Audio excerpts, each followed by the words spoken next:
ಶ್ರೀಮದ್ಭಾಗವತ ಮಹಾಪುರಾಣೆ ಅದ್ಯ ಕಥಾ ಪ್ರಾರಂಭೆ ಸತಿ ಕಿಂಚಿತ್ ಪೂರ್ವಕಥಾನುವಾದ. ಭಗವಂತ ಗೋಪಿಕೆಯರನ್ನೆಲ್ಲ ಸಮಾಧಾನ ಮಾಡಲಿಕ್ಕೆ ಉದ್ಧವರನ್ನು ಕೊಟ್ಟು ಕಳಿಸಿದಾಗ ಉದ್ಧವರು ಅವರ ಭಕ್ತಿಯನ್ನು ನೋಡಿ ಬಹಳ ಆನಂದವನ್ನು ಪಟ್ಟು ದೇವರಲ್ಲಿ ನಾನು ಬೇಡ್ತೇನೆ ಏನಂತ, ಆಸಾಮಹೋ ಚರಣರೇಣು ಜುಷಾಮಹಂಸ್ಯಾಂ ವೃಂದಾವನೇ ಕಿಮಪಿ ಗುಲ್ಮಲತೋಷಧೀನಾಂ. ಇವರು ಓಡಾಡುವ ವೃಂದಾವನದಲ್ಲಿ ಕಿಮಪಿ ಗುಲ್ಮ ಲತಾ ಔಷಧಿ, ಒಂದು ಯಾವುದಾದ್ರೂ ಲತಾ ಅಂದರೆ ಬಳ್ಳಿ, ಗುಲ್ಮ ಅಂದರೆ ಬುಷ್ ಒಂದು ಪೊದೆ, ಇನ್ಯಾವುದೋ ಹುಲ್ಲು ಹಾಸು ಲಾನ್ ಅಂತ ಕರೀತೇವೆ. ಒಟ್ಟು ಇವರೋಡಾಡುವ ಫುಟ್ಪಾತಲ್ಲಿ ನಾನು ಇರಬೇಕು, ಇವರ ಪಾದದ ಸ್ಪರ್ಶ ನನಗೆ ಮೇಲಿಂದ ಮೇಲೆ ಆಗ್ತಾ ಇರಬೇಕು. ಯಾಕೆಂದರೆ ಇಷ್ಟು ನಾನು ತನ್ಮಯರಾದವರನ್ನು ನೋಡಿಲ್ಲ. ನೀನು ಮಥುರೆಗೆ ಬಂದಾಗಿನಿಂದ ಅವರಿಗೆ ಏನೂ ಬೇಡ, ನೀನಿಲ್ಲದ ಪ್ರಪಂಚವೇ ಇಲ್ಲ ಅಂದರೆ ಇದು ನಿಜವಾದ ಭಕ್ತಿ. ಒಂದೇ ನಂದವು ರಜಸ್ತ್ರೀಣಾಂ ಪಾದರೇಣುಂ ಅಭೀಕ್ಷ್ಣಶಃ. ಈ ದಿಶೆಯಲ್ಲಿ ನಾವೊಂದು ಪ್ರಸಿದ್ಧವಾದ ಗೀತೆ ಕೇಳ್ತೀವಿ, ದಾಸ ದಾಸರಮನಯ ದಾಸಾನುದಾಸ. ಕನಕದಾಸರಂತಾರೆ, ಜ್ಞಾನಿಗಳ ಪಾದ ಸೂಳು ಜ್ಞಾನಿಗಳ ಸಹವಾಸ, ಕೋವಿದರ ಮನೆಯ ಹೆಗ್ಗದವ ಕಾಯುವುದೇ ಅಂತ ಜಗನ್ನಾಥದಾಸರು ಅಂತಾರೆ. ಜ್ಞಾನಿಗಳ ಮನೆಯ ಬಾಗಿಲನ್ನು ಕಾಯುವುದು ದೊಡ್ಡ ಭಾಗ್ಯ. ಕಾಳಿದಾಸರ ಮನೆಯ ಕೀಳುದಾಸನಾನಯ್ಯ ಮೂಳದಾಸ ಭಾಳಾಕ್ಷ ಸಖ ನಿನ್ನ ಭಜಿಪ ಭಕ್ತರ ಮನೆಯ ಆಳಿನಾಳಿನ ಮನೆಯ ಅಡಿದಾಸನಾನಯ್ಯ ದಾಸ ದಾಸರ ಮನೆಯ ದಾಸಾನು ದಾಸ. ಶ್ರೀಶ ಶ್ರೀರಂಗ ನಿಮ ಮನೆಯ ದಾಸ. ಒಂದೇ ನಂದವು ರಜಸ್ತ್ರೀಣಾಂ. ನಂದ ಗೋಕುಲದಲ್ಲಿರುವ ಎಲ್ಲ ಕೃಷ್ಣನ ಭಕ್ತೆಯರಿಗೆ ನಮಸ್ಕಾರ. ನಿಮ್ಮ ಪಾದರೇಣುಗಳನ್ನು ಪಾದಧೂಳುಗಳನ್ನು ಮೇಲಿಂದ ಮೇಲೆ ಸೇವನೆ ಮಾಡಬೇಕು ಅಂತ ತವಕ ಇರುವ ದಾಸ ನಾನು ಅಂತ ಹೇಳಿಕೊಡ್ತಾರೆ ಉದ್ಧವರಂತಹ ಮಹಾನುಭಾವರು. ಇದಾದ ಮೇಲೆ ಕೃಷ್ಣ ಮಾತು ಕೊಟ್ಟಂತೆ ಇಬ್ಬರ ಮನೆಗೆ ಬರ್ತೇನೆ ಎಂದಿದ್ದ. ಒಂದು ಕುಬ್ಜೆಯ ಮನೆಗೆ, ಮತ್ತೊಂದು ಅಕ್ರೂರನ ಮನೆಗೆ. ಕಂಸನ ಸಂಹಾರ ಆದ ಮೇಲೆ ನಾನು ನಿಮ್ಮ ಮನೆಗೆ ಬರ್ತೇನೆ. ಪರಮಾತ್ಮ ಕುಬ್ಜೆಯ ಮನೆಗೆ ಬಂದಾಗ ಗೃಹಂ ತಮಾಯಾಂತಮವೇಕ್ಷಸ ಆಸನ ಸದ್ಯ ಸಮುತ್ತಾಯಿ ಜಾತ ಸಂಭ್ರಮ. ಏನು ಆನಂದ ಆಯಿತು, ಕೃಷ್ಣ ಅಂತೂ ನಮ್ಮಂಥವರ ಮನೆಗೆ ಬಂದು ನಮ್ಮ ಮನೆಗೆ ಬಂದದ್ದು ನನ್ನ ಭಾಗ್ಯ ಅಂಥೇಳಿ ಅವಳಿಗೆ ಯಥೋಚಿತವಾದ ಸತ್ಕಾರವನ್ನು ಮಾಡಿ ನನಾಮ ಕೃಷ್ಣಂ ರಾಮಂಚ ಸತೈರಪ್ಯಭಿವಾದಿತಃ ಪೂಜಯಾಮಾಸ ವಿಧಿವತೆ ಕೃತಾಸನ ಪರಿಗ್ರಹಾನ್. ಪರಮಾತ್ಮನ ಪಾದವನ್ನು ತೊಳೆದು ಆ ಪಾದೋದಕವನ್ನು ತಲೆ ಮೇಲೆ ಹಾಕಿಕೊಂಡು ಕೃಷ್ಣನಿಗೆ ಸರ್ವಸೇವೆಯನ್ನು ಸರ್ವಸ್ವವನ್ನು ಅವಳು ಒಪ್ಪಿಸಿದಳು. ಕೆಲವು ಮಾತುಗಳೆಲ್ಲ ಆಡ್ತಾಳು. ತ್ವಮ್ನೋ ಗುರುಹು. ಇದಾದ ಮೇಲೆ ಕೃಷ್ಣ ಬಂದದ್ದು ಅಕ್ರೂರನ ಮನೆಗೆ. ಅಕ್ರೂರನ ಮನೆಗೆ ಬಂದಾಗ ನಮ್ಮಪ್ಪ ನನ್ನ ಭಾಗ್ಯ ನೀನು ಬಂದದ್ದು, ಏನಾದರೂ ಕೇಳಕು ಅಂತ ಅಕ್ರೂರನ ಅಂತಾನೆ. ಅವನು ಅನ್ನೋದೇನು ಗೊತ್ತಾ, ನಿಜವಾದ ವಿದ್ವಾಂಸ ನಿಜವಾದ ಪಂಡಿತ ಅಂತಾದರೆ ನಿನ್ನನ್ನೇನೂ ಬೇಡಬಾರ್ದು. ಪಾಂಡಿತ್ಯದ ಪರಿಪಾಕತೆ ಬಂದಿದೆ ಅಂತಾದರೆ, ಯಾರಿಗೆ ಶಾಸ್ತ್ರ ಓದಿದ್ದು ಜೀವನದಲ್ಲಿ ಅಳವಡಿಕೆಗೆ ಬಂದಿದೆ ಅವನು ದೇವರನ್ನೇನು ಬೇಡೋದಿಲ್ಲಂತೆ. ಬೇಡ್ತಾ ಇದ್ದಾನೆ ಅಂದರೆ ಅವನು ಅಧ್ಯಯನ ಇನ್ನೂ ಮಾಡಬೇಕಾಗಿದೆ ಅಂತ. ಈ ಮಾತುಗಳನ್ನು ಅಲ್ಲಲ್ಲಲ್ಲೇ ಹೇಳ್ತಾರೆ. ದ್ವಿತೀಯ ಸ್ಕಂದದಲ್ಲೇ ಹೇಳಿದ್ರು, ಕಸ್ಮಾತ್ ಭಜಂತಿ ಕವಯಃ ಧನ ದುರ್ಮದಾಂದಾನ್. ಧನಮದದಿಂದ ಮೆರೆಯುವವರನ್ನು ಬೇಡ್ತಿ ಯಾಕೆ, ಕೊಡುವ ದೇವರು ನಿನಗೆ ಪ್ಯಾಕೇಜನ್ನು ಫಿಕ್ಸ್ ಮಾಡಿ ಇಟ್ಟಾನೆ. ಇಲ್ಲೂ ಅಂತಾನೆ, ಕಪಂಡಿತಸ್ತ್ವದ ಪರಂ ಶರಣಂ ಸಮೀಯಾತ್ ಭಕ್ತ ಪ್ರಿಯ ಹೃತಗಿರ ಸುಹೃದ ಕೃತಜ್ಞಾತ್ ಸರ್ವಾನ್ ದದಾತಿ ಸುಹೃದೋ ಭಜತೋ ಬಿಕಾಮಾನ್ ಆತ್ಮಾನಮಪ್ಯುಪಚಯಾಪಚಯೋ ನಯಸ್ಯ. ಭಗವಂತ ನೀನು ಒಲಿದರೆ ಏನು ಕೊಡೋದಿಲ್ಲ, ನಿನ್ನನ್ನೇ ನೀನು ಕೊಡ್ತಿ. ನಿಜವಾದಂತಹ ವಿವೇಕ ಇರುವವನು ದೇವರನ್ನು ಬೇಡಬಾರದಂತ. ಮತ್ತೇನು, ನೀ ಏನು ಕೊಡ್ತೀಯೋ ನನಗೆ ಯಾವುದು ಯೋಗ್ಯವೋ ಅದನ್ನು ನೀನೇ ಕೊಡು. ಮೆಡಿಸನ್ನನ್ನು ಡಾಕ್ಟರ್ ಹತ್ರ ಹೋಗಿ ನಾವು ಪ್ರಿಸ್ಕ್ರೈಬ್ ಮಾಡಬಾರ್ದು. ಏನು ನಮಗೆ ರೋಗ ಇದೆ, ದೇಹದಲ್ಲಿ ಏನು ವ್ಯತ್ಯಾಸ ಆಗಿದೆ ಅದನ್ನು ಹೇಳ್ಕೋಬೇಕೇ ವಿನಃ ಡಾಕ್ಟ್ರೇ ಇದನ್ನು ಕೊಟ್ಟರೆ ಆಗುತ್ತೆ, ಅದನ್ನು ಕೊಟ್ಟರೆ ಆಗುತ್ತೆ ಅಂದರೆ ಅವೆಲ್ಲ ನೀ ಅಲ್ಲ ಹೇಳೋದು. ನಿನಗೆ ಬಂದ ಜ್ವರದಲ್ಲಿ ವೆರೈಟಿ ಇದೆ, ರೋಗದಲ್ಲಿ ವೆರೈಟಿ ಇದೆ. ಭವರೋಗದ ವೈದ್ಯ ಭಗವಂತನಿಗೆ ಬಿಡಬೇಕಂತ.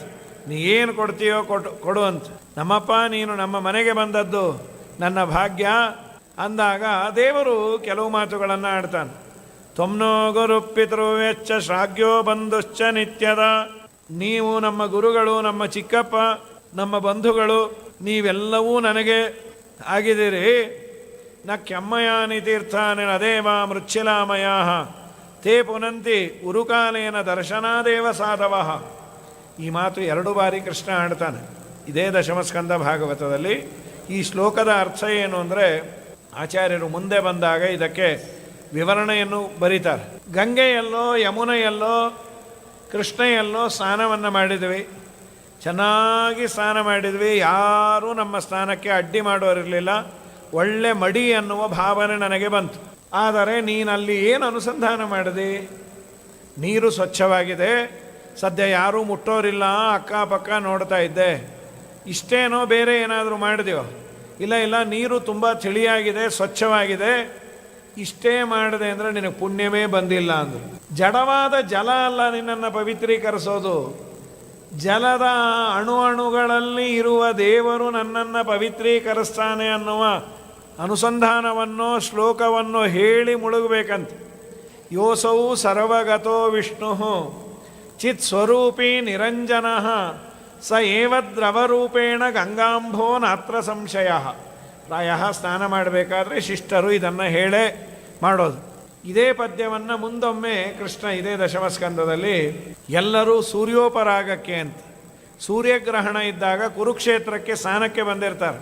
ಹಿಂದಿನ ದಿವಸ ಸಾಯಂಕಾಲ ಕೃಷ್ಣ ಹೀಗೆ ಊರನ್ನು ರೌಂಡ್ಸ್ ಹಾಕೋಣ ಅಂತ ಬಂದಾಗ ವಿಶ್ವಾಮಿತ್ರರು, ವಸಿಷ್ಠರು, ಎಲ್ಲ ಋಷಿಗಳು ಕೃಷ್ಣನ ಜೊತೆಯಲ್ಲಿ ಸ್ನಾನ ಮಾಡೋದು ನಮ್ಮ ಭಾಗ್ಯ ಅಂತ ಅವರೆಲ್ಲ ಬಂದಿದ್ದರು. ಅವರೆಲ್ಲರನ್ನ ನೋಡಿ ಇದೇ ಶ್ಲೋಕವನ್ನು ಕೃಷ್ಣ ಅಂತಾನೆ. ನ ಕೆಮ್ಮಯಾನಿ ತೀರ್ಥಾನಿ, ಜಲದಿಂದ ತುಂಬಿದ ತೀರ್ಥವೇ ತೀರ್ಥ ಅಲ್ಲ. ನ ದೇವಾ ಮೃಚ್ಛಿಲಾಮಯ, ಮಣ್ಣಿನಿಂದ ಮಾಡಿದ, ಕಲ್ಲಿನಿಂದ ಮಾಡಿದ, ಲೋಹದಿಂದ ಮಾಡಿದ ಪ್ರತಿಮೆಯೇ ದೇವರಲ್ಲ. ಮತ್ತೇನು? ನೀರಿನ ಒಳಗೆ ದೇವರು, ಪ್ರತಿಮೆಯ ಒಳಗೆ ದೇವರು. ತೇ ಪುನಂತಿ ಉರುಕಾಲೇನ. ಇದಲ್ಲದೆ ಇಷ್ಟೆಲ್ಲ ಅನುಸಂಧಾನವನ್ನು ಮಾಡಿದರು. ನದ್ಯಾದಿಗಳಲ್ಲಿ ಸ್ನಾನ ಮಾಡಿದಾಗ ನಮಗೆ ಪುಣ್ಯ ಬರುತ್ತೆ. ಆದರೆ ಆ ಬಂದ ಪುಣ್ಯವನ್ನು ನಾನು ಅನುಭವಿಸಬೇಕಾದರೆ ಕೆಲವು ದಿನ ಬೇಕಂತೆ. ಫಿಕ್ಸಡ್ ಡೆಪಾಸಿಟ್ ಇದ್ದಾಗ ಅದು ಮೆಚೂರ್ ಆಗುವವರೆಗೂ ನಿನ್ನ ಭೋಗಕ್ಕೆ ಬರೋದಿಲ್ಲ. ಪ್ರೀ ಮೆಚೂರ್ ಆದರೆ ನಿನಗೆ ಬಡ್ಡಿ ಬರೋದಿಲ್ಲ ಹೆಚ್ಚು. ಅದು ಕಾಯಬೇಕು. ನನಗೆ ಇನ್ಸ್ಟೆಂಟ್ ಪುಣ್ಯ ಬೇಕು, ತಕ್ಷಣ ನನಗೆ ಪುಣ್ಯ ಬೇಕು ಅಂದರೆ ದೊಡ್ಡವರ ದರ್ಶನ ಮಾಡಿದ ಕೂಡಲೇ ಪುಣ್ಯ ಬರುತ್ತೆ. ಅದಕ್ಕೆ ಗಂಗೆ ಮಿಂದರೆ ಮಲವು ಹಿಂಗಿತಲ್ಲದೆ ರಂಗನೊಲಿಯನು ಭಕ್ತರ ಸಂಘ ದೊರಕದೆ ಅಂತ ಈ ಶ್ಲೋಕಕ್ಕೆ ಮುಂದೆ ಆಚಾರ್ಯರು ವ್ಯಾಖ್ಯಾನ ಮಾಡ್ತಾ ಒಂದು ವೇದವ್ಯಾಸ ದೇವರ ಸೂತ್ರ ಇದೆ. ನ ಪ್ರತೀಕೆ ನಹಿ ಸಹ, ಪ್ರತಿಮೆಯೇ ದೇವರಲ್ಲ, ಪ್ರತಿಮೆಯ ಒಳಗೆ ದೇವರು.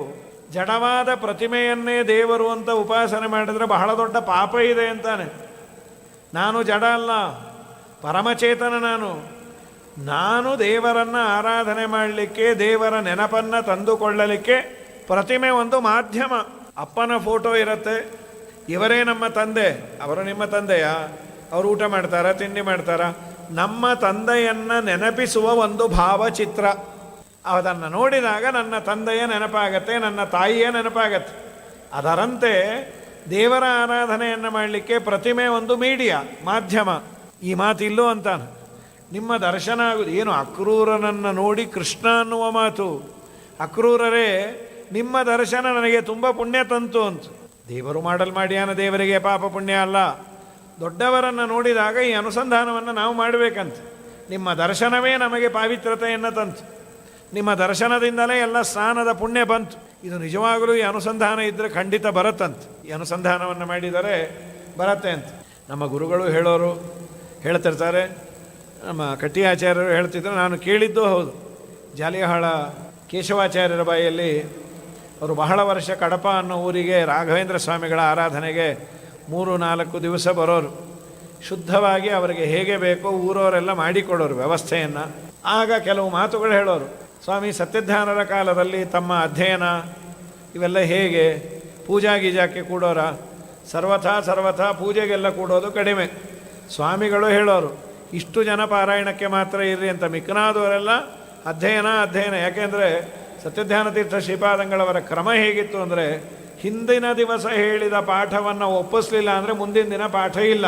ಅದನ್ನೆಲ್ಲ ಚೆನ್ನಾಗಿ ತಿಳಿದು ನೋಡಬೇಕು ಅಂದರೆ ಅವರು ಸದಾ ಪಾಠದಲ್ಲಿ ಮಗ್ನರಾಗಿರಬೇಕು. ಅಲ್ಲ, ಮತ್ತು ರಾಮದೇವರ ದರ್ಶನ ಅವ್ರು ಅನ್ನೋರಂತೆ, ಸತ್ಯಧ್ಯಾನ ತೀರ್ಥರನ್ನು ನೋಡಿದ್ರೆ ರಾಮದೇವರ ಪೆಟ್ಟಿಗೆಯನ್ನು, ರಾಮದೇವರ ದರ್ಶನವನ್ನು ಮಾಡಿದಂತೆ.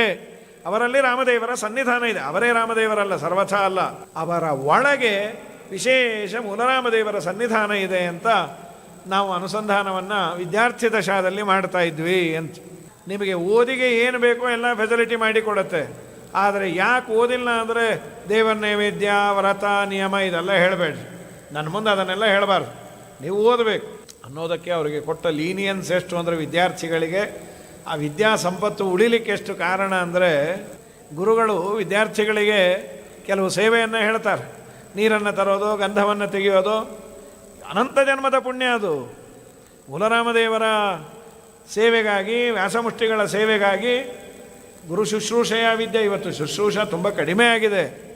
ಮಾಡಿ ದೇವರು ಒಲಿತಾನೆ. ನಿನಗೇನು ಬೇಕೋ ಅದನ್ನು ಪರೀಕ್ಷೆಗೆ ಕೂತಾಗ ಹೊಳಸ್ತಾನೆ. ಆ ಗುರುಗಳು ನಿನ್ನ ವಿಷಯದಲ್ಲಿ ಇವನು ಭಾರೀ ಸೇವಾ ಮಾಡಿದ್ದಾನೆ ಅಂತ ಸಂತೃಪ್ತರಾಗಿದ್ದರೆ ದೇವರ ಅನುಗ್ರಹ ಆಗತ್ತೆ. ಅಂದರೆ ಓದಿಗೆ ಇಷ್ಟು ಮಹತ್ವವನ್ನು ಕೊಟ್ಟಿದ್ದರು. ಓದಿಗಾಗಿ ನೀವು ಸಬೂಬನ್ನು ಹೇಳೋ ಹಾಗಿಲ್ಲ. ರಾಮದೇವರ ದರ್ಶನ ಮಾಡಲಿಲ್ಲ ಅದೆಲ್ಲ ಇಲ್ಲ. ಅದಕ್ಕೆ ಸ್ವಾಮಿಗಳನ್ನು ನೋಡಿದರೆ ರಾಮದೇವರನ್ನು ನೋಡುವುದು ಅಂತ ಅನುಸಂಧಾನ ಮಾಡೋರಂತ. ಅವರ ಒಳಗಿರುವ ರಾಮನ ಅನುಗ್ರಹ ನಮಗಾಯಿತು ಅಂತ.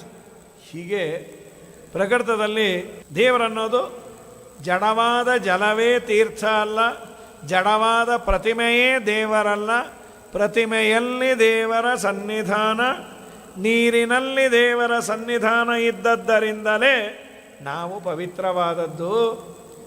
ಈ ನೀರಿನಲ್ಲಿ ಮುಳುಗಿದಾಗ ಬರುವಂತಹ ಫಲ ಸ್ವಲ್ಪ ದಿನ ಬೇಕು, ನನಗೆ ತಕ್ಷಣ ಫಲ ಬರಬೇಕು ಅನ್ನೋದಾದರೆ ಮನುಷ್ಯನಿಗೆ ನಮಗೆಲ್ಲ ಕೊಟ್ಟ ಒಂದು ಕಿವಿ ಮಾತೇನೆಂದರೆ, ಏನೇನೋ ಸಮಸ್ಯೆ ಇದೆ, ನನಗೆ ತಕ್ಷಣ ಬಗೆಹರಿಬೇಕು. ದೊಡ್ಡವರನ್ನು ಹೋಗಿ ದರ್ಶನ ಮಾಡಿ, ಅವರ ಪಾದಸ್ಪರ್ಶವನ್ನು ಮಾಡಿ, ಅವರನ್ನು ಬೇಡಿ, ಅವರಿಂದ ನೀನು ಮಂತ್ರಾಕ್ಷತೆಯನ್ನೋ, ಅವರ ಅನುಗ್ರಹವನ್ನೋ, ಅವರ ಕೃಪಾದೃಷ್ಟಿಯನ್ನೋ ಪಡೆದು ಬಾ, ನಿನಗೆಲ್ಲ ಆಗತ್ತೆ ಅಂತ ಕೃಷ್ಣ ಹೇಳಿದ ಮಾತು. ಅನಿವೃತ್ತ ವಪುಷ ಗುರುಣಾರತ್ ಪಾಣಿನಾಖ್ಯಭಿನಯೇನ ಸುನುನ್ನಃ ತ್ರಸ್ತಧೀರತಿಯಯೌ ಸಮುಹೂರ್ತಾತ್ ತದ್ದಿನೋಪಗತ ಮಾರ್ಗಮಶೇಷಂ. ಸುಮಧ್ವ ವಿಜಯದಲ್ಲಿ ಬರುವ ಪದ್ಯ ಇದು. ಶ್ರೀಮದಾಚಾರ್ಯರ ಹಿಂದೆ ಸತ್ಯತೀರ್ಥರು ಅಂತ ಹೊರಟುಬಿಟ್ರು. ಶ್ರೀಮದಾಚಾರ್ಯರು ನಾನು ಹೋಗಿ ಬರ್ತೇನೆ ಅಂತ ಹೇಳಿ ಹೊರಟಿಯಾರೆ. ಯಾರೂ ಶಿಷ್ಯರು ಬರುವ ಅನಿವಾರ್ಯತೆ ಇರಲಿಲ್ಲ. ಸತ್ಯತೀರ್ಥರು ಅನ್ನೋರು ತಡೀಲಿಲ್ಲ, ಆಚಾರ್ಯರ ಹಿಂದೆ ಹೊರಟರು. ಮೊದಲು ಮಧ್ವಾಚಾರ್ಯ ಕಾಣಿಸ್ತಾ ಇದ್ದರು. ಆಮೇಲೆ ಶ್ರೀಮದಾಚಾರ್ಯರು ಒಂದೊಂದು ಹೆಜ್ಜೆಯನ್ನು, ಬೆಂಗಳೂರು ಒಂದು ಹೆಜ್ಜೆ, ಎರಡನೇ ಹೆಜ್ಜೆ ತುಮಕೂರು, ದಾವಣಗೆರೆ, ಹೀಗಿಟ್ಟರೆ ಎಲ್ಲಿ ಸಿಗಬೇಕು? ಸೂರ್ಯಾಸ್ತ ಆಗುವ ಸಮಯಕ್ಕೆ ಆ ಕಡೆ ಆಚಾರ್ಯರೂ ಕಾಣಲಿಲ್ಲ, ಈ ಕಡೆ ಆಶ್ರಮವೂ ಕಾಣಲಿಲ್ಲ. ಅಯ್ಯೋ ಕರ್ಮ, ಬದರಿಕಾಶ್ರಮದ ಈ ಅರಣ್ಯದಲ್ಲಿ ನಾನು ಬದುಕಿದ್ದೀನಿ ಸತ್ತಿದ್ದೀನಿ ಅನ್ನೋದು ಗೊತ್ತಾಗಲ್ಲಲ್ಲಪ್ಪ. ಮಧ್ವಾಚಾರ್ಯರೇ ನೀವೇ ನನಗೆ ದಿಕ್ಕು ಅಂತ ಜೋರಾಗಿ ಅವರು ಅಂದಾಗ ಮಧ್ವಾಚಾರ್ಯರು ಹೀಗೆ ಕೈ ಮಾಡಿದ್ರಂತೆ. ಹೀಗೆ ಕೈ ಮಾಡಿದ ಕೂಡಲೇ ನೂರಾರು ಮೈಲಿಗಳು ನಡೆದು ಬಂದವರು ಒಂದೇ ಒಂದು ಮುಹೂರ್ತ ಕಾಲದಲ್ಲಿ ಹಾರಿ ಬಂದು ಆಶ್ರಮದಲ್ಲಿ ನಿಧಾನಕ್ಕೆ ಲ್ಯಾಂಡ್ ಆದರಂತೆ. ಆ ನಿವೃತ್ತ ವಪುಷ ಗುರುಣಾರಾತ್ ಪಾಣಿನ ಖೆಬಿನಯೇನ ಸುನುನ್ನಃ. ಅವರ ಕೈಯಿಂದ ಪ್ರೇರಿತರಾದ ಕೂಡಲೇ ಅನಾಯಾಸವಾಗಿ ಬಂದರು. ಹಬ್ಬಾ, ಬದುಕದೆ ಅಂದ್ಕೊಂಡ್ರು, ಸಂತೋಷವಾಯಿತು. ಎಲ್ಲ ಶಿಷ್ಯರು ಬಂದು ಕೇಳಿದ್ರು, ಅಲ್ಲ ನೀವು ಹೋಗಿದ್ರಲ್ಲ ಮಧ್ವಾಚಾರ್ಯ ನೋಡಿದ್ರ? ಅಯ್ಯೋ ನಮ್ಮ ಮಧ್ವಾಚಾರ್ಯ ಬರೀ ಮಧ್ವಾಚಾರ್ಯ ಅಲ್ಲ ಅಂದ್ರಂತೆ. ಮತ್ತೇನವರು ಹನುಮಂತ ದೇವರಪ್ಪ. ನಿಮಗೆ ಗೊತ್ತಾಯಿತು, ಅವ್ರ ಹೆಜ್ಜೆ ಇಡೋದು ನೋಡಿದ್ರೆ ಗೊತ್ತಾಯಿತು. ವಾನರೇಂದ್ರ ಇವ ವಾಯುಜವೋಸೌ ಭೀಮಸೇನ ಇವ ದಾನವ ಭೀಮಃ ಉಲ್ಲಲಾಸಗಿರಿ ಪುಂಗವ ಶೃಂಗೆ ಸೌರಜನ್ರುಜಿನ ನಾಶನ ನಾಮ. ಕಣ್ಣಾರೆ ಕಂಡು ದಾಖಲನ್ನು ಮಾಡ್ತೇನೆ. ಏನವರು ಹೆಜ್ಜೆಯನ್ನು ಇಡೋದು ಅದು ವಾಯುದೇವರಿಗೆ ಮಾತ್ರ ಸಾಧ್ಯ. ಎಲ್ಲ ಪ್ರಾಣಿಗಳು ಇವರನ್ನು ನೋಡಿ ಭಯಪಡ್ತಾ ಇತ್ತು. ಅಂದರೆ ಇವರು ದ್ವಾಪರ ಯುಗದ ಭೀಮ, ತ್ರೇತಾಯುಗದ ಹನುಮ, ಮಧ್ವರಾಗಿ ಕಲಿಯುಗದಲ್ಲಿ ಬಂದವರು ನಮ್ಮ ಗುರುಗಳು, ಇದು ನಮ್ಮ ಭಾಗ್ಯ ಅಂತ ದಾಖಲು ಮಾಡಿದರು. ಹೀಗಾಗಿ ಶ್ರೀಮದಾಚಾರ್ಯರು ಹೀಗೆ ಕೈ ಮಾಡಿದ್ರೇ ಸುಖವಾಗಿದ್ದರು. ಅಂದರೆ ಸರ್ವೋತ್ತಮನಾದ ದೇವರು ಅವನಂತಾನೆ ಅವನ ಭಕ್ತರ ಪಾದಧೂಳನ್ನು ಸ್ವೀಕಾರ ಮಾಡಿ ಅಂತ. ಇದಾದ ಮೇಲೆ ನಂತರದಲ್ಲಿ ಕಂಸನ ಹೆಂಡತಿಯರು ಅಸ್ಥಿ ಪ್ರಾಸ್ತಿ ಅಂತ, ಅವರಿಬ್ಬರು ಜರಾಸಂಧನ ಮಕ್ಕಳು. ಅಸ್ಥಿ ಪ್ರಾಸ್ತಿ ಇತಿ ಕಂಸಸ್ಯ ಮಹಿಷ್ಯೋ ಭರತರ್ಷಭ ಹತೇ ಭರ್ತರಿ ದುಃಖಾರ್ತೆ ಈಯತುಹು ಸ್ವಪಿತುರ್ಗ್ರಹಾನ್. ತವರು ಮನೆಗೆ ಬಂದರು. ಅವನು ಮಗಧ ದೇಶದ ರಾಜ ಜರಾಸಂಧ. ಕೃಷ್ಣನ ಮೇಲೆ ತುಂಬ ದ್ವೇಷ. ಕೃಷ್ಣನಿಗೆ ತನ್ನ ಅಳಿಯ ಬಲಿಯಾದದ್ದನ್ನು ನೋಡಿ ಪ್ರತೀಕಾರವನ್ನು ತಗೊಳ್ಬೇಕು ಅಂತ ಹೊರಟ. ಕೃಷ್ಣನ ಮೇಲೆ ಯುದ್ಧ ಮಾಡೋದು. ವಾಸ್ತವಿಕವಾಗಿ ಇಲ್ಲಿ ವಿಜಯಧ್ವಜರು ಒಂದು ಅರ್ಥ ಬರೀತಾರೆ. ಅಸ್ಥಿ ಪ್ರಾಸ್ತಿ ಕಂಸ ಜರಾಸಂಧ ಈ ಪದಗಳಿಗೆ ಒಂದು ಸುಂದರವಾದ ವ್ಯಾಖ್ಯಾನವನ್ನು ಮಾಡ್ತಾರೆ ವಿಜಯಧ್ವಜ ಭಟ್ಟಾರಕರು. ಅಸ್ಥಿ ಪ್ರಾಸ್ತಿ, ಒಂದು ಅಸ್ಥಿ ಅಂದರೆ ಸಂಶಯ, ಪ್ರಾಸ್ತಿ ಅಂದರೆ ವಿಪರೀತ ಜ್ಞಾನ ಅಂತ. ಒಂದು ಸಂಶಯ, ದೇವರಿದಾನೋ ಇಲ್ಲೋ, ಧರ್ಮ ಇದೆಯೋ ಇಲ್ಲೋ, ನಾನು ಮಾಡುವ ಪೂಜೆ ಸರಿನೋ ಅಲ್ವೋ, ಎಲ್ಲದಕ್ಕೂ ಡೌಟು ಸಂಶಯ. ಇನ್ನು ವಿಪರೀತ ಜ್ಞಾನ, ಪೂರ್ಣ ಇಲ್ಲೇ ಇಲ್ಲ ಅಂತ ತೀರ್ಮಾನವೇ, ದೇವರಿಲ್ಲ, ಧರ್ಮ ಇಲ್ಲ, ಕರ್ಮ ಇಲ್ಲ ಅಂತ. ಇವರಿಬ್ಬರಿಗೆ ರೆಪ್ರೆಸೆಂಟೇಟಿವ್ಸು ಅಸ್ಥಿ ಪ್ರಾಸ್ತಿ. ಈ ತರಹದ ಮೆಂಟಲ್ ಸ್ಟೇಟಸ್ ಇದ್ದರೆ, ಯಾರಿಗೆ ಸಂಶಯ, ಯಾರಿಗೆ ವಿಪರೀತ ಜ್ಞಾನ ಇದೆ, ಅವರ ಅವಸ್ಥೆ ಏನು ಅಂದರೆ ಕಂಸ ಅಂದರು. ಏನು ಕಂಸ? ಕಸಿ ಹಿಂಸಾಯಾಮ್ ಅಂತ ಅದಕ್ಕೆ ಅರ್ಥ. ಹಿಂಸೆ ಅಂತ. ಸಂಶಯಾತ್ಮ ವಿನಶ್ಯತಿ ಅಂತ ಕೃಷ್ಣ ಹೇಳ್ತಾನೆ. ಬೋಲ್ಟು ನಟ್ಟು ಟೈಟ್ ಆಗದೆ ಇದ್ದರೆ ಟೈಟ್ ಮಾಡ್ಬೋದು, ಎರಡೂ ಓಕೆ. ಆದರೆ ರಾಂಗ್ ಥ್ರೆಡ್ ಆಗಿಬಿಟ್ರೆ ಬೋಲ್ಟು ನಟ್ಟು ಎರಡೂ ವೇಸ್ಟೇ. ಅದೇ ವಿಪರೀತ ಜ್ಞಾನ ಇರಬಾರ್ದು. ನನಗೆ ದೇವರ ಬಗ್ಗೆ ಗೊತ್ತಿಲ್ವಾ? ಓಕೆ, ಯಾವತ್ತನ್ನ ತಿಳ್ಕೋಬೋದು. ದೇವರ ಬಗ್ಗೆ ಪೂರ್ಣ ತಪ್ಪಾಗಿ ತಿಳಿದು ಬಿಟ್ಟರೆ ಗೋವಿಂದ, ಆ ಪಾಠ ಹೇಳ್ಕೊಡೋನು ಪ್ರಾಣ ಹೋಗುತ್ತೆ. ಯಾಕೆ ಅಂದರೆ ತಪ್ಪನ್ನೆಲ್ಲ ಅಳಸಿ ರೀರೈಟ್ ಮಾಡಬೇಕು. ಇವನಿಗೆ ಆ ಸಂಸ್ಕಾರ ಎಷ್ಟು ಗಟ್ಟಿಯಾಗಿರುತ್ತೆ ಅಂದರೆ, ಎಷ್ಟೇ ಇವನು ಹೇಳಿದ್ರು ನೀವು ಹೇಳಿದ್ದು ಯಾಕೋ ನಂಗೆ ರುಚಿಸ್ತಾ ಇಲ್ಲ ಅಂದ್ಬಿಡ್ತಾನೆ. ತುಂಬ ಕಷ್ಟ. ಅದಕ್ಕೆ ನಾವು ಶಾಸ್ತ್ರ ಹೇಳೋದು ನಮ್ಮ ಪರಂಪರೆಯಲ್ಲಿ ಬಂದದ್ದು. ಗುರುಗಳನ್ನು ನೀನು ಆಪ್ಟ್ ಮಾಡಿಕೊಳ್ಬೇಕಾದ್ರೆ ಸರಿಯಾದ ಗುರು ಹತ್ರ ಹೋಗು. ಯಾರ್ಯಾರ ಹತ್ರನೋ ಹೋಗಿ ನಿನ್ನ ಮನಸ್ಸನ್ನು ಹಾಳು ಮಾಡಿಕೊಂಡೆ ಅಂದರೆ ಜನ್ಮವೇ ನಾಶ ಆಗತ್ತೆ, ವ್ಯರ್ಥ ಆಗತ್ತೆ. ಸರಿಯಾದ ಗುರುಗಳಲ್ಲಿ ಹೋಗಿ ಸರಿಯಾದ, ಅದು ಏಕಾಸ್ಕಂದ ಭಾಗವತ ಹೇಳುತ್ತೆ, ಗುರುಗಳನ್ನು ಪರೀಕ್ಷೆ ಮಾಡುವಂತ. ಪರೀಕ್ಷೆ ಮಾಡು ಅಂದರೆ ಇವನಿಗೆ ಏನೂ ಬರಲ್ಲ, ಅವನ್ನೇನು ಪರೀಕ್ಷೆ ಮಾಡೋದು? ಪರೀಕ್ಷೆ ಮಾಡೋದು ಹಾಗಲ್ಲ. ಇವನು ಹೇಳುವ ಎಲ್ಲ ಧರ್ಮ ಕರ್ಮಗಳಲ್ಲಿ ಇವನಿಗೆ ವಿಶ್ವಾಸ ಇದೆಯೋ ಇಲ್ವೋ? ಇವನೇ ಮಾಡದೇ ಇದ್ದರೆ ನಾನು ಹೇಗೆ ಅವನನ್ನು ಗುರು ಅಂತ ಒಪ್ಪಿಕೊಳ್ಳೋದು? ಇಷ್ಟಂಶ ಅಂತೂ ಗೊತ್ತಾಗತ್ತಲ್ಲ. ಗುರುವನುಗ್ರಹ ಅನ್ನೋದು ತುಂಬ ಮುಖ್ಯ. ಗುರುವನುಗ್ರಹ ರೂಪಾಂತಾಂ ಕಾಮಧೇನುಂ ಉಪಾಸ್ಮಹೇ ಅಂತ. ಪ್ರಕೃತದಲ್ಲಿ ಅಸ್ಥಿ ಪ್ರಾಸ್ತಿ, ಕಂಸ ಅಂದರೆ ಹಿಂಸೆ. ಇವರು ಏನು ಸಾಧನೆ ಮಾಡ್ತಾರೆ ಈ ಫ್ಯಾಮಿಲಿ? ಜರಾಸಂಧ. ಏನದು ಜರಾಸಂಧ? ಜೃ ವಯೋಹಾನವು ಅಂತ. ಜರೆ ಅಂದರೆ ಮುಪ್ಪು. ಜೃ ಅನ್ನುವ ಧಾತು, ಅದರಿಂದ ಬಂದ ಪದ ಇದು.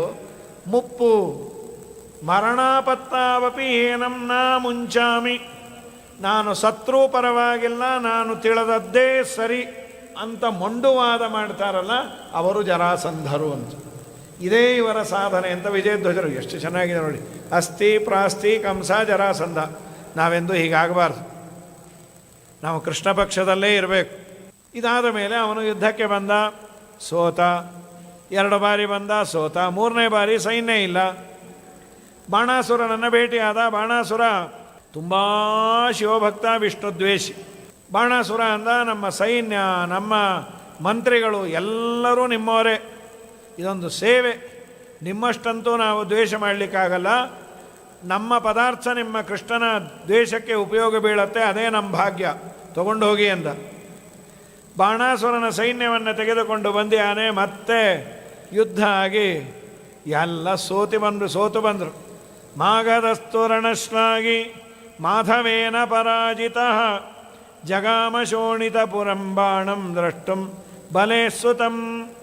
ಬಲಿಯ ಮಗನಾದ ಬಾಣನನ್ನು ನೋಡ್ಲಿಕ್ಕೆ ಹೋದಾಗ ಅವನು ಕುಬಾಂಡ ಕೂರ್ಪರ ಅನ್ನೋರನ್ನೆಲ್ಲ ಕೊಟ್ಟ, ಸೋತ ಅಂತ ಹೇಳಿದ್ರು. ಹಾಗಾದರೆ ಏನು ಮಾಡಬೇಕು? ಕೃಷ್ಣನಿಗೆ ಏನಾದರೂ ವಿರೋಧವನ್ನು ಮಾಡಬೇಕಲ್ಲ. ಅಂದಾಗ ಇವನ ಬಳಿಯಲ್ಲಿ ಒಬ್ಬ ಮಂತ್ರಿ ಇದ್ದ, ಸಾಲ್ವಾ ಅಂತ. ಅವನೊಂದು ಐಡಿಯಾ ಕೊಟ್ಟ. ನೀವೇನು ಯೋಚನೆ ಮಾಡಬೇಡಿ, ಕೃಷ್ಣನನ್ನೇ ಕೊಲ್ಲಲಿಕ್ಕೆ ಒಬ್ಬ ಹುಟ್ಟಿಯಾನು. ಅವನು ಯಾರು ಅಂದರೆ ಗರ್ಗಾಚಾರ್ಯರ ಮಗ. ಕೃಷ್ಣನ ಮನೆ ಪುರೋಹಿತರು ಗರ್ಗಾಚಾರ್ಯರು. ಅವರು ಮದುವೆ ಆದ ಮೇಲೆ ಕೆಲವು ದಿನ ಬ್ರಹ್ಮಚರ್ಯ ವ್ರತದಲ್ಲಿ ಇದ್ದಾಗ ಯಾದವರೆಲ್ಲ ಆಡಿಕೊಂಡ್ರು, ಬೇಜಾರಾಗಿತ್ತು. ಇನ್ನೊಮ್ಮೆ ಯಾದವರು ಆಡಿಕೊಂಡಾಗ ಕೃಷ್ಣನೂ ಅಲ್ಲಿದ್ದ, ನಕ್ಕದರು, ಇನ್ಸಲ್ಟ್ ಆಯಿತು. ಕೃಷ್ಣನ್ನೇ ಮುಗಿಸಿದ್ರೆ ಯಾದವರಿಗೆ ಬುದ್ಧಿ ಬರುತ್ತೆ ಅಂಥೇಳಿ ಕೃಷ್ಣನ್ನ ಮುಗಿಸಬೇಕಾದ್ರೆ ನನಗೊಂದು ಗಟ್ಟಿಮುಟ್ಟಿಯಾದ ಮಗು ಬೇಕು. ರುದ್ರದೇವರ ಬಳಿಯಲ್ಲಿ ಬಂದು ತಪಸ್ಸು ಮಾಡಿ ರುದ್ರನನ್ನು ಕೇಳದು, ನಿಮ್ಮ ತಾತನನ್ನು ಕೊಲ್ಲೋ ಮಗು ಅವನಿಗೆ ಜನನ ಮರಣ ಇಲ್ಲೋ? ಇಲ್ಲ, ಬೇಕೇ ಬೇಕು. ತಥಾಸ್ತು ಅಂದರು. ಕೃಷ್ಣನನ್ನು ಕೊಲ್ಲು ಅಂತ. ಕೃಷ್ಣ ಅಂದರೆ ಭಗವಂತ ಅಲ್ಲ, ಕಪ್ಪುಗಿರುವ ಒಂದು ಯಾವುದಾದ್ರೂ ಪ್ರಾಣಿ. ಅದು ನಾಗರಾವ್ ಸತ್ತೋಯ್ತು ಅಷ್ಟೇ, ಕರಿ ನಾಗರಾವ್ ಸಾಯಿತು. ಈ ಮಧ್ಯದಲ್ಲಿ ಗೋಮಂತ ಪರ್ವತಕ್ಕೆ ಕೃಷ್ಣ ಬಂದಿದ್ದಂತೆ. ಗೋಮಂತ ಪರ್ವತದಲ್ಲಿ ಅಂದರೆ ದುರ್ಗಾದೇವಿಯನ್ನು ನೋಡಲಿಕ್ಕೆ. ಗೋಮಂತಂ ಪರ್ವತ ಶ್ರೇಷ್ಠಂ ತುಂಗದ್ರುಮಲತಾನ್ವಿತಂ. ಅಲ್ಲಿ ಬಂದಾಗ ಕೃಷ್ಣ ಬಲರಾಮರು ಆಟ ಆಡ್ತಾಯಿದ್ರು.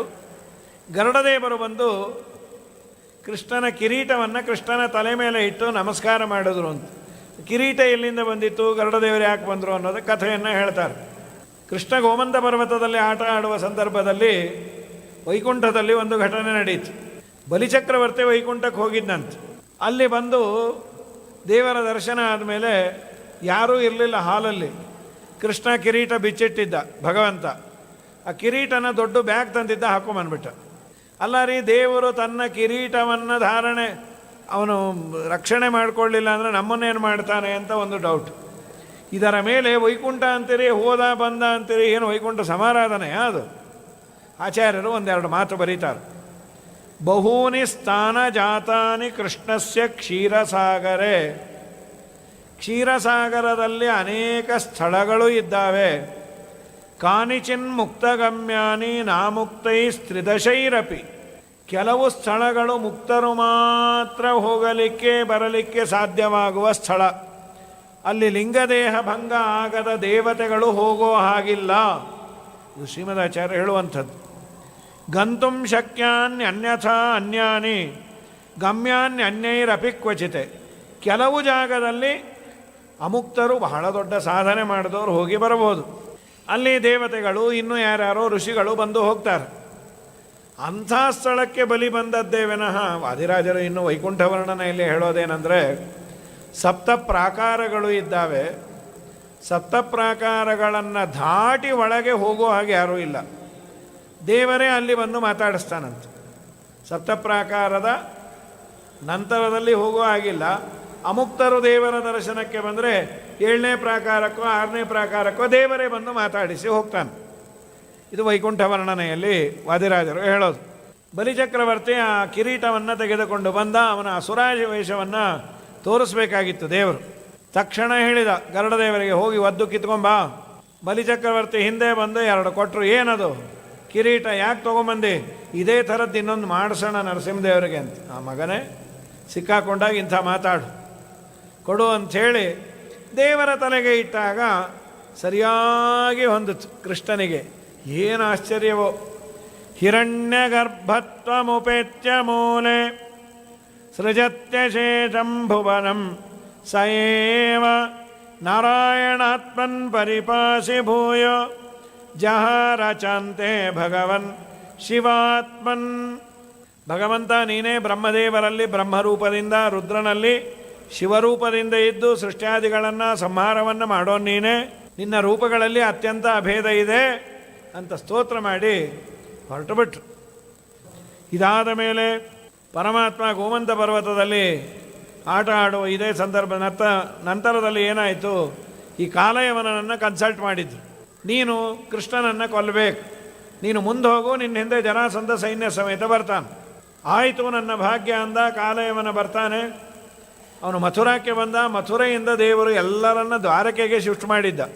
ದಿನಾ ಯುದ್ಧ ಆದರೆ ಆಮ್ ಆದ್ಮಿ ಸುಖವಾಗಿರಲ್ಲ ಅಂತ. ತಾನು ಮಾತ್ರ ಅಲ್ಲೇ ಇದ್ದ. ಇವನು ಬಂದ ಕೂಡಲೇ ಓಡ್ಲಿಕ್ಕೆ ಶುರು ಮಾಡಿದ. ಏಯ್ ಹೇಳಿ, ಏಟು ತಿಂದದ್ದು ಕಾಲಯವನ. ಬಿದ್ದ, 48 ನಿಮಿಷ ಮೂರ್ಛೆ ಹೋಗಿದ್ದ. ಎದ್ದ ಮೇಲೆ ಅಂತ ಅನ್ಕಷ್ಟನ್, ಹೇಳಿ ಒಂದು ಕೈ ನೋಡ್ಕೋತೀನಿ. ಕೆಲವರು ಅಂತಿರ್ತಾರೆ, ಅವರು ಯಾವ ಸ್ಥಿತಿಲಿದ್ದಾರೆ ಗೊತ್ತಿಲ್ಲ, ಅಷ್ಟು ತೊಗೊಂಡ್ಬಿಟ್ಟಿರ್ತಾರೆ. ನನ್ನನ್ನು ಬಿಡಿ, ಅವ್ರು ಯಾರೋ ಅಂದರು ನಿಮ್ಮನ್ನು ಹಿಡ್ಕೊಂಡೇ ಇಲ್ಲ ಸಾರ್ ಅಂತ. ಬಿಡಿ ನನ್ನನ್ನು ಒಂದು ಕೈ ನೋಡ್ಕೋತೀನಿ ಅಂತ. ಪಲಾಯನಂ ಯದುಕುಲೆ ಜಾತಸ್ಯ ತವನೋಚಿತಂ. ಯದುಕುಲದಲ್ಲಿ ಅವತಾರ ಮಾಡಿದ ನನಗೆ ಪಲಾಯನ ಸರಿಯಲ್ಲ, ಓಡಬೇಡ. ದೇವರಂದ, ನಿನ್ನನ್ನು ವೆರೈಟಿ ಹಾಕೊಳ್ತೀನಿ ನಡಿ ಅಂಥೇಳಿ ಓಡ್ಲಿಕ್ಕೆ ಶುರು ಮಾಡ್ಯಾನ. ನಮ್ಮ ದೇವರಿಗೆ ಇದೊಂದು ಲೀಲೆ, ಇದೊಂದು ಹೆಸರು, ರಣಛೋಡ್ ರಾಯ್. ಯುದ್ಧ ಬಿಟ್ಟು ಓಡಿ ಹೋದ ಹೇಡಿ ಅಂತ. ಓಡಿ ಬರ್ತಾನೆ. ಓಡಿ ಬಂದು ಮುಚುಕುಂದ ಮಹಾರಾಜ ಅಂತ ರಾಜ ಮಲಗಿದ ಗುಹೆಯಲ್ಲಿ ಪ್ರವೇಶ ಮಾಡಿದ. ಪ್ರವೇಶ ಮಾಡಿ ಅಂತರ್ಧಾನ ಆದ. ಮುಚುಕುಂದ ಮಲಗಿದ್ದ. ಮಲಗಿದ ಮುಚುಕುಂದನನ್ನು ಈ ಕಾಲಯವನ ಮುಕುಂದ ಅಂತ ಕನ್ಫ್ಯೂಸ್ ಮಾಡಿಕೊಂಡ. ಸ್ವಲ್ಪ ವ್ಯತ್ಯಾಸ ನೋಡ್ರಿ. ಮುಚಕುಂದ, ಮುಕುಂದ. ಚಾ ತೆಗೆದರೆ ಮುಕುಂದ, ಚಾ ಇಟ್ಟರೆ ಮುಚಕುಂದ. ಚಾ ಬಿಡಬಾರ್ದು ಅದಕ್ಕೆ. ಯಾರೋ ಅಂದರು ನಾವು ಏಕಾದಶಿವೂ ತಗೋತೀವಿ ಅಂತ. ನಾ ಹೇಳಿದ್ದು ಆ ಚಾ ಅಲ್ಲ, ಮುಚಕುಂದ. ಆ ಮುಚಕುಂದನನ್ನು ಅಂದರೆ ಜೀವನನ್ನ ದೇವ, ದೇವನನ್ನ ಜೀವ ಅಂದ್ಕೊಂಡ್ರೆ ಎಷ್ಟು ಅನರ್ಥ ಆಗತ್ತೆ. ಮಲಗಿದ ಜೀವನನ್ನ ದೇವರು ಅಂತ ಅವನಿಗೆ ಒದ್ದ. ಅವನು ಎದ್ದ, ಇವನು ಕೆಳಗೆ ಬಿದ್ದ ಬೂದಿಯಾಗಿ. ಅವನು ಯಾರು ಏನು ಅಂದಾಗ, ಸೈಕ್ಷ್ವಾಕುಕುಲೆ ಜಾತೋ ಮಾಂಧಾತೃತನಯೋ ಮಹಾನ್. ಮಾಂಧಾತನ ಮಗ, ಇಕ್ಷ್ವಾಕು ವಂಶದಲ್ಲಿ ಬಂದವನು. ಈ ಮುಚಕುಂದ ಮಹಾರಾಜ ದೇವತೆಗಳಿಗೆ ಉಪಕಾರ ಮಾಡಿ ಯುದ್ಧದಲ್ಲಿ ಗೆಲುವು ಬಂತು. ದೇವತೆಗಳು ಇಂದ್ರ ಪದವಿಯನ್ನು ಆಳು ಅಂದರೆ ಬೇಡ, ನನ್ನ ಹೆಂಡತಿ ಮಕ್ಕಳ ಜೊತೆ ಇರ್ತೇನೆ. ಆ ಹೆಂಡತಿ ಮಕ್ಕಳು ಯಾರೂ ಇಲ್ಲಪ್ಪ, ಈಗ ಎಲ್ಲ ಕೃಷ್ಣಾರ್ಪಣೆ ಆಗಿದ್ದಾರೆ. ಹಾಗಾದರೆ ಒಳ್ಳೆ ನಿದ್ದೆ ಬೇಕು. ನಿದ್ದೆಯಿಂದ ಯಾರು ಎಬ್ಬಿಸ್ತಾರೆ ಅವರು ನೋಡಿದ್ರೆ ಅವರು ಸುಟ್ಟು ಬೂದಿ ಆಗಬೇಕು. ತಥಾಸ್ತು ಅಂದ್ರೆ ಆಮೇಲೆ ದೇವತೆಗಳಂದ್ರು, ಇದೊಂದು ವರಾನ, ದೇವರೇ ನೀ ಏನಾದರೂ ಮಾಡು. ನ ದೇವತೋಷಣಂ ರಥ.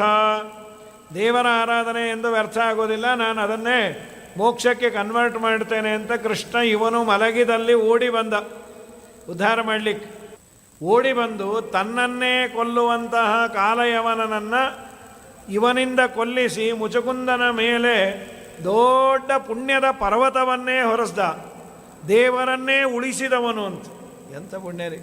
ಅವನು ಬೂದಿ ಆದ ಮೇಲೆ ಎದುರಿಗೆ ಕೃಷ್ಣ ಬಂದು ನಿಲ್ತಾನೆ. ಇವನು ನೋಡಿ ಆನಂದ ಆಯಿತು. ಕೋ ಭವಾನಿಹ ಸಂಪ್ರಾಪ್ತೋ ವಿಪಿನೇ ಗಿರಿ ಗಕ್ವರೇ. ತಾವು ಯಾರು? ತಮ್ಮನ್ನು ನೋಡಿದ್ರೆ ತುಂಬ ಆನಂದ ಆಗ್ತಾ ಇದೆ. ಯಾರು ಅಂದಾಗ ದೇವರಂದ, ನನ್ನ ಜನ್ಮ ಕರ್ಮ ಎಲ್ಲ ಏನು ಹೇಳಲಿ, ಸಾಕ್ಷಾತ್ ಭಗವಂತನೇ ನಾನೀಗ ಕೃಷ್ಣನಾಗಿ ಅವತಾರ ಮಾಡಿದ್ದೇನೆ. ನನ್ನ ಮಹಿಮೆಯನ್ನು ಪೂರ್ಣ ಹೇಳಲಿಕ್ಕಾಗಲ್ಲ. ಧೂಳಿನ ಕಣವನ್ನು ಎಣಿಸಬಹುದು, ನೀರಿನ ಕಣವನ್ನು, ಜಗತ್ತಿನಲ್ಲಿ ಎಲ್ಲ ಕಣವನ್ನು ಎಣಿಸಬಹುದು. ಮೇಧಿನಿ ಪರಮಣ್ವಂಬು ಕಣಂಗಳ ನೈದಬಹುದು ಪರಿಗಣತಿಯನು ಮಾಧವನಾನಂದಾದಿ ಗುಣಗಳ ನಾದಿ ಕಾಲದಿಂ ಅಗಣಿತವೆಂಬುದೇ ಫಲವಿದು ಬಾಳದುದಕ್ಕೆ. ಸಿರಿನಿಲಯನ ಗುಣಗಳ ತಿಳಿದು ಭಜಿಸುವುದೇ ಫಲವಿದು ಬಾಳದುದಕ್ಕೆ. ಆದರೆ ನನ್ನ ಗುಣವನ್ನು ಎಣಿಸ್ಲಿಕ್ಕಾಗಲ್ಲ. ನಾನೇ ಅಪ್ಪ ದ್ವಾರಕಾಧಿಪತಿಯಾಗಿ ಈಗ ಬಂದಿರುವ ದೇವರು. ಅಳ್ತಾ ಕೂತುಬಿಟ್ಟ ನಮ್ಮಪ್ಪ. ಎದ್ದ ಕೂಡಲೇ ನಿನ್ನ ಫೋಟೋನೋ ಪ್ರತಿಮೆನೋ ನೋಡಿದ್ರೆ ಪುಣ್ಯ ಅಂದರೆ ನೀನೇ ಬಂದಿದೆಯಲ್ಲ. ವಿಮೋಹಿತೋಯಂ ಜನ ಈಶ ಮಾಯಯ ತ್ವದೀಯಯ ತ್ವಂ ನ ಭಜತ್ಯನರ್ಥದೃಕೆ ಸುಖಾಯ ದುಃಖ ಪ್ರಭವೇಶು ಸಜ್ಜತೆ ಗೃಹೇಶು ಯೋಷಿತ್ ಪುರುಷಶ್ಚ ವಂಚಿತ. ಇಡೀ ಜಗತ್ತನ್ನೇ ಅಡ್ರೆಸ್ ಮಾಡಿ ಅಂತ ನಾವೆಲ್ಲ ಇದಕ್ಕೆ ಅವನ ಬೈದದ್ದಕ್ಕೆ ನಾವು ಒಬ್ಬರೇ ಅದರಲ್ಲಿ. ಸ್ವಾಮಿ, ಜಗತ್ತೆಲ್ಲವೂ ಮೋಸ ಹೋಗಿಬಿಡ್ತಾರೆ. ನೀನು ಅವ್ರ ಮೇಲೆ ಒಂದು ಮಾಯೆಯನ್ನು ಹಾಕಿದೆ. ನಿನ್ನನ್ನು ಭಜನೆ ಮಾಡೋದಿಲ್ಲ, ಸುಖಕ್ಕಾಗಿ ಪ್ರಯತ್ನ ಮಾಡ್ತಾರೆ. ರಿಸಲ್ಟ್ ನೋಡಿದ್ರೆ ದುಃಖದಲ್ಲೇ ಪರ್ಯವಸಾನ. ಏನೋ ಮಾಡಿ ಮತ್ತೆ ಮತ್ತೆ ಸಮಸ್ಯೆ ಸಮಸ್ಯೆ ಸಮಸ್ಯೆ. ನಾನು ರಾಜನಾದಾಗ ನಾನು ಎಲ್ಲರ ಮೇಲೆ ಅಧಿಪತಿ ಅಂತ ಬಂಗಾರದ ರಥ ಮಾಡಿಸಿಕೊಂಡೆ. ದೇವರಿದ್ದಾನೆ ಅಂತ ಅನುಸಂಧಾನ ಮಾಡಿದರೆ ಎಷ್ಟು ಪುಣ್ಯ ಬಂದಿರೋದು. ನಾನು ಒಂದು ದಿವಸ ಮಾಡಲಿಲ್ಲ. ಎಂಥ ಕೆಲಸ ಮಾಡಿದೆ? ಈ ದೇಹ ವಯಸ್ಸಾದ ಮೇಲೆ ಏನೂ ಅದಕ್ಕೆ ಕಿಮ್ಮತ್ತಿಲ್ಲ ಅಂತ ಈಗ ನನಗೆ ಅನ್ನಿಸ್ತಾ ಇದೆ. ಕಲೇವರೇಸ್ಮಿನ್ ಘಟಗುಡ್ಡೆ ಸನ್ನಿಭೆ ನಿರೂಢಮಾನೋ ನರದೇವ ಇತ್ಯಹಂ. 4 ದಿಕ್ಕುಗಳನ್ನು ಗೆದ್ದು ನಾನು ರಾಜಾದಿರಾಜ. ಮನೆಗೆ ಬಂದರೆ ಹೆಂಡತಿಯ ಕೈಯಲ್ಲಿ ನಾನೊಂದು ಕೈಗೊಂಬೆ. ಲೀಲಾ ಕಪಿಹಿ, ಕಪಿಹಿ ಅಂತ ಬರೀತಾರೆ ಸತ್ಯಧರ್ಮ. ಹೀಗಾಗಿಬಿಟ್ಟೆ. ನಿರ್ಜಿತ್ಯ ಜಿಶ್ಚಕ್ರಮಭೂತ ವಿಗ್ರಹೋ ವರಾಸನಸ್ಥ ಸಮರಾಜ ವಂದಿತ. ಗೃಹೇಶು ಮೈಥುನ್ಯಪರೇಶು ಯೋಷಿತಾಂ ಕ್ರೀಡಾ ಮೃಗ ಪುರುಷ ಯಶಗೀಯತೆ. ಹಾಳಾಗಿಬಿಟ್ಟೆ. ಆದರೆ ನನಗೊಂದು ಇವತ್ತು ಭರವಸೆ ಬಂತು. ಉದ್ಧಾರ ಆಗುವ ಕಾಲ ಬಂದರೆ ನಿನ್ನ ಭಕ್ತರ ಸಹವಾಸ ಆಗತ್ತೆ. ಭಗವದ್ಭಕ್ತರಲ್ಲಿ ನಮಗೆ ಪ್ರೀತಿ ಬಂದಿದೆ, ಭಗವದ್ಭಕ್ತರ ಸಹವಾಸ ಆಗಿದೆ ಅಂದರೆ ಉದ್ಧಾರ ಆಗುವ ಕಾಲ ಹತ್ರ ಬಂದಿದೆ ಅಂತ ಅದೊಂದು ಸೂಚನೆ ಅಂತ. ಅಹಂ ಸಕ್ತಪೋತೆ ಭವಜಲಧಿಪೋತೆ ತ್ವಯಿನ ವೈ ರತಪಾಕೆ ಲಕ್ಷ್ಮೀ ರಮಣ ತವ ಪಾಕೆ ನಹಿ ರತಃ. ತಥಾಪ್ಯಾಚಾರ್ಯಾಣಾಂ ಸುಖಪದಜುಷಾಂ ಸನ್ಮತರತಃ. ಭಗವಂತ ನನಗೆ ಸಿಲೆಬಸ್ಸನ್ನು ಹೇಳಿದೆ. ಯಾರು ಪೋತನಲ್ಲಿ ಆಸಕ್ತನಾಗ್ತಾನೆ ಅವನು ಸಂಸಾರ ಸಾಗರ ದಾಟಬಹುದು. ಪೋತ ಅನ್ನೋದಕ್ಕೆ ನನ್ನ ಮೂಗಿನ ನೇರದ ಅರ್ಥವನ್ನೇ ನಾನಿಟ್ಟುಕೊಂಡೆ. ಪೋತ ಅಂದರೆ ಪುಟ್ಟ ಮಗುವಿಗೆ ಪೋತ ಅಂತ ಕರೀತಾರೆ. ನನ್ನ ಮಗನ ಮೇಲೆ ಮೋಹ ಮಾಡಿದೆ. ಆದರೆ ದೇವರು ಹೇಳಿದ ಪೋತ ಯಾವುದು ಅಂದರೆ ಮಗು ಅಲ್ಲಪ್ಪ, ಸಂಸಾರ ಸಾಗರವನ್ನು ದಾಟಿಸುವ ನೌಕೆಗೂ ಪೋತ ಅಂತ ಅರ್ಥ ಇದೆ. ಪೋತ ಅಂದರೆ ಮಗು, ಪೋತ ಅಂದರೆ ನೌಕೆ. ಅಹಂ ಸಕ್ತ ಪೋತೆ, ನನ್ನ ಮಗನಲ್ಲಿ ನಾನು ಆಸಕ್ತನಾದೆ. ಭವಜಲಧಿ ಪೋತೆ, ಸಂಸಾರ ಸಾಗರವನ್ನು ದಾಟಿಸುವ ನೌಕೆ ನೀನು, ನಿನ್ನಲ್ಲಿ ಆಸಕ್ತನಾಗಲಿಲ್ಲ. ದೇವರು ಇನ್ನೊಂದು ಆಪ್ಷನ್ ಕೊಟ್ಟ, ಹೋಗಲಿ ಪಾಕದಲ್ಲಾದರೂ ಆಸಕ್ತನಾಗು. ಹಾಗೆ ಆಗ್ತೀವಿ. ನಾಳೆ ಬೆಳಗ್ಗೆ ಆದರೆ ಪಾಕದಲ್ಲೇ ಇರ್ತೀವಿ. ಇವತ್ತು ಏನಿಲ್ಲ, ಏಕಾದಶಿ, ನಾಳೆ ಪಾಕವೇ. ಜಾಮೂನ್ ಪಾಕ, ಜಿಲೇಬಿ ಪಾಕ, ಮೈಸೂರು ಪಾಕ. ನಾನು ಪಾಕ ಅಂದರೆ ತಿನ್ನೋದು ಅಂದ್ಕೊಂಡೆ. ದೇವರು ಹೇಳಿದ್ದು ಪಾಕ ಅಂದರೆ ಇದಲ್ಲಂತೆ. ಮತ್ತೇನು ಅಬ್ರಿವಿಯೇಷನ್ ಅಂತದು. ಯಾತಕ್ಕೆ? ಪಾದ ಕಮಲ ಅಂದರೆ ಪಾಕ. ರಥ ಪಾಕೆ ಲಕ್ಷ್ಮೀ ರಮಣ ತವ ಪಾಕೇನ ಹಿ ರಥಃ. ನಿನ್ನ ಪಾಕದಲ್ಲಿ ಪಾದಕಮಲದಲ್ಲಿ ನಾನು ರಥನಾಗಲಿಲ್ಲ. ಅಂತೂ ಸತ್ಯಧರ್ಮರ ಮೇಲೆ ದೇವರಂದ, ನಿಮ್ಮ ಪ್ರಾಮಾಣಿಕತೆ ನನಗೆ ಬಹಳ ಸಂತೋಷ ಆಯಿತು. ಏನೂ ಮಾಡಿಲ್ಲ ಅನ್ನೋದು ಒಪ್ಕೊಂಡ್ರಲ್ಲ. ಇಷ್ಟಲ್ಲ, ಮುಂದಿಂದ ಕೇಳು ಅಂದರು. ಏನು? ನನ್ನ ಉದ್ಧಾರ ಮಾಡಲೇಬೇಕು. ಅಲ್ಲೋ ಎಕ್ಸಾಮಿನೇಷನ್ನೇ ತೊಗೊಂಡಿಲ್ಲ, ನೀನು ಉದ್ಧಾರ ಮಾಡು ಅಂದರೆ ನನ್ನ ನೋಡಿ ಯಾಕೆ ಉದ್ಧಾರ ಮಾಡ್ತೀವಿ? ನಮ್ಮ ಗುರುಗಳನ್ನು ನೋಡು, ಸತ್ಯಬೋಧರನ್ನು ನೋಡು. ತಥಾಪ್ಯಾಚಾರ್ಯಾಣಾಂ ಸುಖಪದಜುಷಾಂ ಸನ್ಮತರತಃ.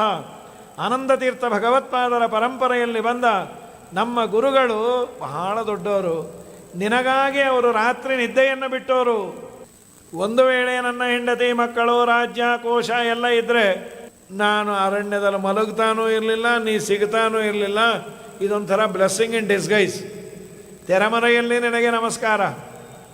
ದಂಡಿಗೆ ಬೆತ್ತ ಹಿಡಿಯುವುದಕ್ಕೆ ಮಂಡೆ ಬಾಗಿ ನಾಚುತ್ತಲಿದ್ದೆ, ಹೆಂಡತಿ ಸತತಿ ಸಾವಿರವಾಗಲಿ ದಂಡಿಗೆ ಬೆತ್ತ ಹಿಡಿಸಿದಳಯ್ಯ.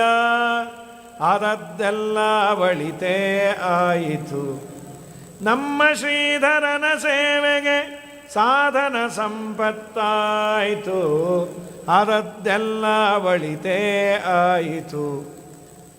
ದೇವರ ಒಂದು ವ್ಯವಸ್ಥೆನೇ ಇರುತ್ತೆ. ನಾವೇನೋ ಅಂದ್ಕೊಳ್ತಾ ಇರ್ತೇವೆ. ಆದರೆ ಆದ ಮೇಲಾದರೂ ಆದದ್ದೆಲ್ಲ ಒಳಿತೇ ಆಯಿತು ಅನ್ನಬೇಕು. ಕೆಲವೆಲ್ಲ ಒಳ್ಳೆಯದಕ್ಕೆ ಆಗತ್ತೋ ಏನೋ ಅಂತ ಮನಮಂಚಿಕೆ ಅಂತ ದೇವರ ಸಂಕಲ್ಪ. ದೇವರು ಒಂದು ಮಾಡಿರ್ತಾನೆ. ನಮ್ಮ ನರ ಚಿತ್ತಕ್ಕೆ ಬಂದದ್ದು ಲವಲೇಶ ನಡೆಯದು ಹರಿಚಿತ್ತ ಸತ್ಯ. ಜ್ಞಾನಿಗಳ ಮಾತಂತಾರೆ, ನಿನ್ನ ಚಿತ್ತಕ್ಕೆ ಬಂದದ್ದೆನ್ನ ಚಿತ್ತಕ್ಕೆ ಬರಲಿ, ಅನ್ಯಾಥ ಮತಿ ಕೊಡದಿರೋ ಶ್ರೀನಿವಾಸ ದಯಾನಿಧೇ. ನಿನ್ನ ಚಿತ್ತಕ್ಕೆ ಬಂದದ್ದು ನನ್ನ ಚಿತ್ತಕ್ಕೆ ಬರಲಿ. ಗುರುಗಳು ಮೇಲಿಂದ ಮೇಲೆ ಹೇಳ್ತಿರ್ತಾರೆ, ಅನಂತ ಜನ್ಮಗಳ ಈ ಸಾಲಿನಲ್ಲಿ ನಾಯಿ, ನರಿ, ಪಶು, ಪಕ್ಷಿ ಎಲ್ಲ ದಾಟಿ ಜೋರಾಗಿ ಹಾಡು ಹೇಳ್ತೇವೆ. ಈ ಸುಖಾಯಂಗಳ ಕಳೆದು 84 ಲಕ್ಷ ಯೋನಿ ದಾಟಿ ಬಂದ ಮೇಲೆ ಈ ಶರೀರ ತಾನಲ್ಲ, ತನ್ನದಲ್ಲ, ಮುಂದೆ ಬಾಹೋದಲ್ಲ. ಇಷ್ಟೆಲ್ಲ ಹೇಳಿ ಕೇಳಿದವರಿಗೆ ವೈರಾಗ್ಯವೂ ಬಂದು ನೀವು ನಿಮ್ಮ ಜೀವನದಲ್ಲಿ ಅಳವಡಿಸಿಕೊಳ್ಳದೇ ಇದ್ದರೆ ಹೇಗೆ? ಇದು ಗುರುಗಳು ಯಾವಾಗೋ ನಾವೆಲ್ಲ ಕೇಳಿದ್ವಿ, ಅಧ್ಯಾಪಕರು, ಹುಡುಗರು ಎಲ್ಲ. ಸ್ವಾಮಿ, ಹೀಗೇ ಸುಧಾಮಂಗಲಗಳಾಗಿ ಬಹಳ ಜನ ವಿದ್ವಾಂಸರಾದರೆ ಉಳಿದ ವಿದ್ವಾಂಸರ ಗತಿ ಏನು, ಬಂದವರ ಗತಿ ಏನು? ಅವನು ರಕ್ಷಣೆ ಮಾಡ್ತಾನೆ, ನೀವೇನು ಯೋಚನೆ ಮಾಡಬೇಡ್ರಿ. ದೇವರಿದ್ದಾನೆ, ಎಲ್ಲರ ಹೊಟ್ಟೆಯನ್ನು ನೋಡಿಕೊಳ್ಳಲಿಕ್ಕೆ ಅವನಿದ್ದಾನೆ. ಸರಕ್ಷಿತ ರಕ್ಷತೆಯೋ ಹಿ ಗರ್ಭೆ. ನೀವೇನು ಕಾಳಜಿ ಮಾಡಬೇಡ್ರಿ. ಅಷ್ಟು ನಿಮಗೆ ಸಮಸ್ಯೆ ಆಯಿತು ಅಂದರೆ ಮಠಕ್ಕೆ ಬನ್ನಿರಿ, 2 ಹೊತ್ತು ಊಟ ಹಾಕಿ ನಾನು ನಿಮ್ಮನ್ನು ರಕ್ಷಣೆ ಮಾಡ್ತೀನಿ. ಈ ಭರವಸೆಯನ್ನು ಗುರುಗಳು ಕೊಟ್ಟಿದ್ದರು ಮಹಿಷಿಯಲ್ಲಿ. ಹಾಗಾಗಿ ಎಲ್ಲ ವಿದ್ವಾಂಸರು ಗುರುಗಳ ಆಜ್ಞೆ ಅಂತ ಸರ್ವತೋಮುಖವಾಗಿ ವಿದ್ಯಾರ್ಥಿಗಳ ಏಳಿಗೆಯನ್ನು ಬಯಸಿ ಬಂತೋ ಇಲ್ಲೋ ಅಂತ ಮಹಾಪ್ರಯತ್ನ ಮಾಡ್ತಾರೆ. ನೋಡ್ರಿ, ಹರಿಯುವ ಕರೆಂಟು 220 ವೋಲ್ಟ್ಸೆ. ಆ ರಿಸೀವ್ ಮಾಡುವಂತಹ ಬಲ್ಪು ಅಥವಾ ರಿಸೀವ್ ಮಾಡುವಂತಹ ಮೆಷಿನ್ಸ್ ಇರುತ್ತಲ್ಲ, ಅದರ ಯೋಗ್ಯತೆಯ ಮೇಲೆ ಅದು ಎಲ್ಲವೂ ಬೇಕು. ಜನ್ಮಾಂತರದ ಪುಣ್ಯ, ಬೌದ್ಧಿಕವಾದ ಎತ್ತರ. ಹಾಗಾಗಿ ಗುರು ಅನುಗ್ರಹದಿಂದ ಆದರೆ ಎಲ್ಲರೂ ಅವರ ಮಟ್ಟಿಗೆ ಅವರು ಚೆನ್ನಾಗಿದ್ದಾರೆ ನಮ್ಮ ಗುರುಗಳ ಅನುಗ್ರಹದಿಂದ. ಮುಖ್ಯವಾಗಿ ಹೇಳಲಿಕ್ಕೆ ಬಂದದ್ದೇನು ಅಂದರೆ, ಕೆಲವೊಮ್ಮೆ ಏನೇನೋ ತಪ್ಪು ಹೆಜ್ಜೆಗಳು ನಾವು ಅಂದುಕೊಂಡದ್ದೇ ಸರಿಯಾದ ಹೆಜ್ಜೆ ಆಗಿರುತ್ತೆ. ಮುಚುಕುಂದ ಅದನ್ನೇ ನೆನೆಸ್ತಾನೆ. ನಿನ್ನ ದರ್ಶನ ಆಯಿತು, ನೀನು ಬದರಿಗೆ ಹೋಗಿ ಬಾ, ಅಲ್ಲೇ ಇರುವಂಥ ಬದರಿಲಿಗೂ ಇದಾನಂತೆ. ಬದರಿಲಿಗೂ ಇದ್ದಾನೆ ಅಂತ ಕೇಳಿ ಯಾರೂ ನೋಡುವ ಪ್ರಯತ್ನ ಮಾಡಬೇಡ್ರಿ, ನಮಗೆ ಸಿಗೋದಿಲ್ಲ. ಕೆಲವರು ಸುಳ್ಳು ಹೇಳ್ತಾರೆ, ಲಾಸ್ಟ್ ಟೈಮ್ ಬದರಿಲಿ ಮುಚುಕುಂದ ಸಿಕ್ಕಿದ್ದ ಸಾರ್ ಅಂತ. ಎಲ್ಲಿ ಅಂದರು? ಬೇಜಾವರ ಮಠದಲ್ಲಿ. ಅವನು ಮುಚುಕುಂದ ಅಲ್ಲ ಮುಕುಂದ ಅಂದಾಗ ಇವನು ಮುಚ್ಕೊಂಡ ಬಾಯಿ. ಹಾಗಾಗಿ ಮುಚುಕುಂದ ಮಹಾರಾಜ ಇವತ್ತು ಬದರಿಯಲ್ಲಿ ಅಗಮ್ಯವಾದ ಸ್ಥಳದಲ್ಲಿ ಇದ್ದಾನೆ. ಇದಾದ ನಂತರದಲ್ಲಿ ರೇವತ ಅನ್ನುವ ರಾಜನ ಮಗಳು ರೇವತಿ, ಅವಳ ವಿವಾಹವನ್ನು ಬಲರಾಮ ದೇವರಿಗೆ ಕೊಟ್ಟು ಮಾಡು ಅಂತ ಬ್ರಹ್ಮದೇವರು ಹೇಳಿದ ಮೇಲೆ 2 ಯುಗದ ದೊಡ್ಡವರು ನೇಗಿಲು ಹಾಕಿ ಎಳೆದುಕೊಂಡು ಅವರಿಗೆ ವಿವಾಹ ಆಯಿತು. ಇದಾದ ನಂತರದಲ್ಲಿ ರುಕ್ಮಿಣಿಯ ವಿವಾಹದ ಬಗ್ಗೆ ಹೇಳಿ ಅಂದಾಗ, ಭಗವಾನ್ ಭೀಷ್ಮಕ ಸುತಾಂ ರುಕ್ಮಿಣೀಂ ರುಚಿರಾನನಾಂ ರಾಕ್ಷಸೇನ ವಿವಾಹೇನ ಉಪಯೇಮೈಷಿ ಇತಿ ಶ್ರುತಂ. ಸ್ವಾಮಿ, ರುಕ್ಮಿಣೀ ದೇವಿಯನ್ನು ಕೃಷ್ಣ ರಾಕ್ಷಸ ವಿಧಾನದಿಂದ ಮದುವೆ ಆದ ಅಂತ ಕೇಳಿದ್ದೇವೆ, ದಯಮಾಡಿ ಹೇಳಿ ಅದರ ವಿವರಣೆ. ಸತ್ಯಧರ್ಮ ತೀರ್ಥರು ಇಲ್ಲೊಂದು ನೆನಪನ್ನು ಮಾಡಿಕೊಳ್ಳಿ ಅಂತಾರೆ. ಏನು ನೆನಪು? ತೃತೀಯ ಸ್ಕಂದದಲ್ಲಿ ರುಕ್ಮಿಣಿ ವಿವಾಹದ ಬಗ್ಗೆ ಹೇಳಿದ್ದಾರೆ. ಅಲ್ಲಿ ಗಾಂಧರ್ವ ವಿವಾಹ ಆದ ಕೃಷ್ಣ ಅಂತ ಇದೆ, ಇಲ್ಲಿ ರಾಕ್ಷಸ ವಿಧಾನ ಅಂತ ಹೇಳಿದ್ದಾರೆ. ಅವ್ರು ಹೇಳಿದ ಮೇಲೆ ನಮಗೆ ನೆನಪಾಗಿದ್ದು ಅಲ್ಲಿ ಹೇಳಿದ್ದಾರೆ ಅಂತ. ಒಂದೇ ಗ್ರಂಥದಲ್ಲಿ ಒಂದು ಕಡೆ ಗಾಂಧರ್ವ ವಿವಾಹ, ಇನ್ನೊಂದು ಕಡೆ ರಾಕ್ಷಸ ವಿವಾಹ ಅಂದರೆ ವಿರೋಧ ಬಂತಲ್ವಾ?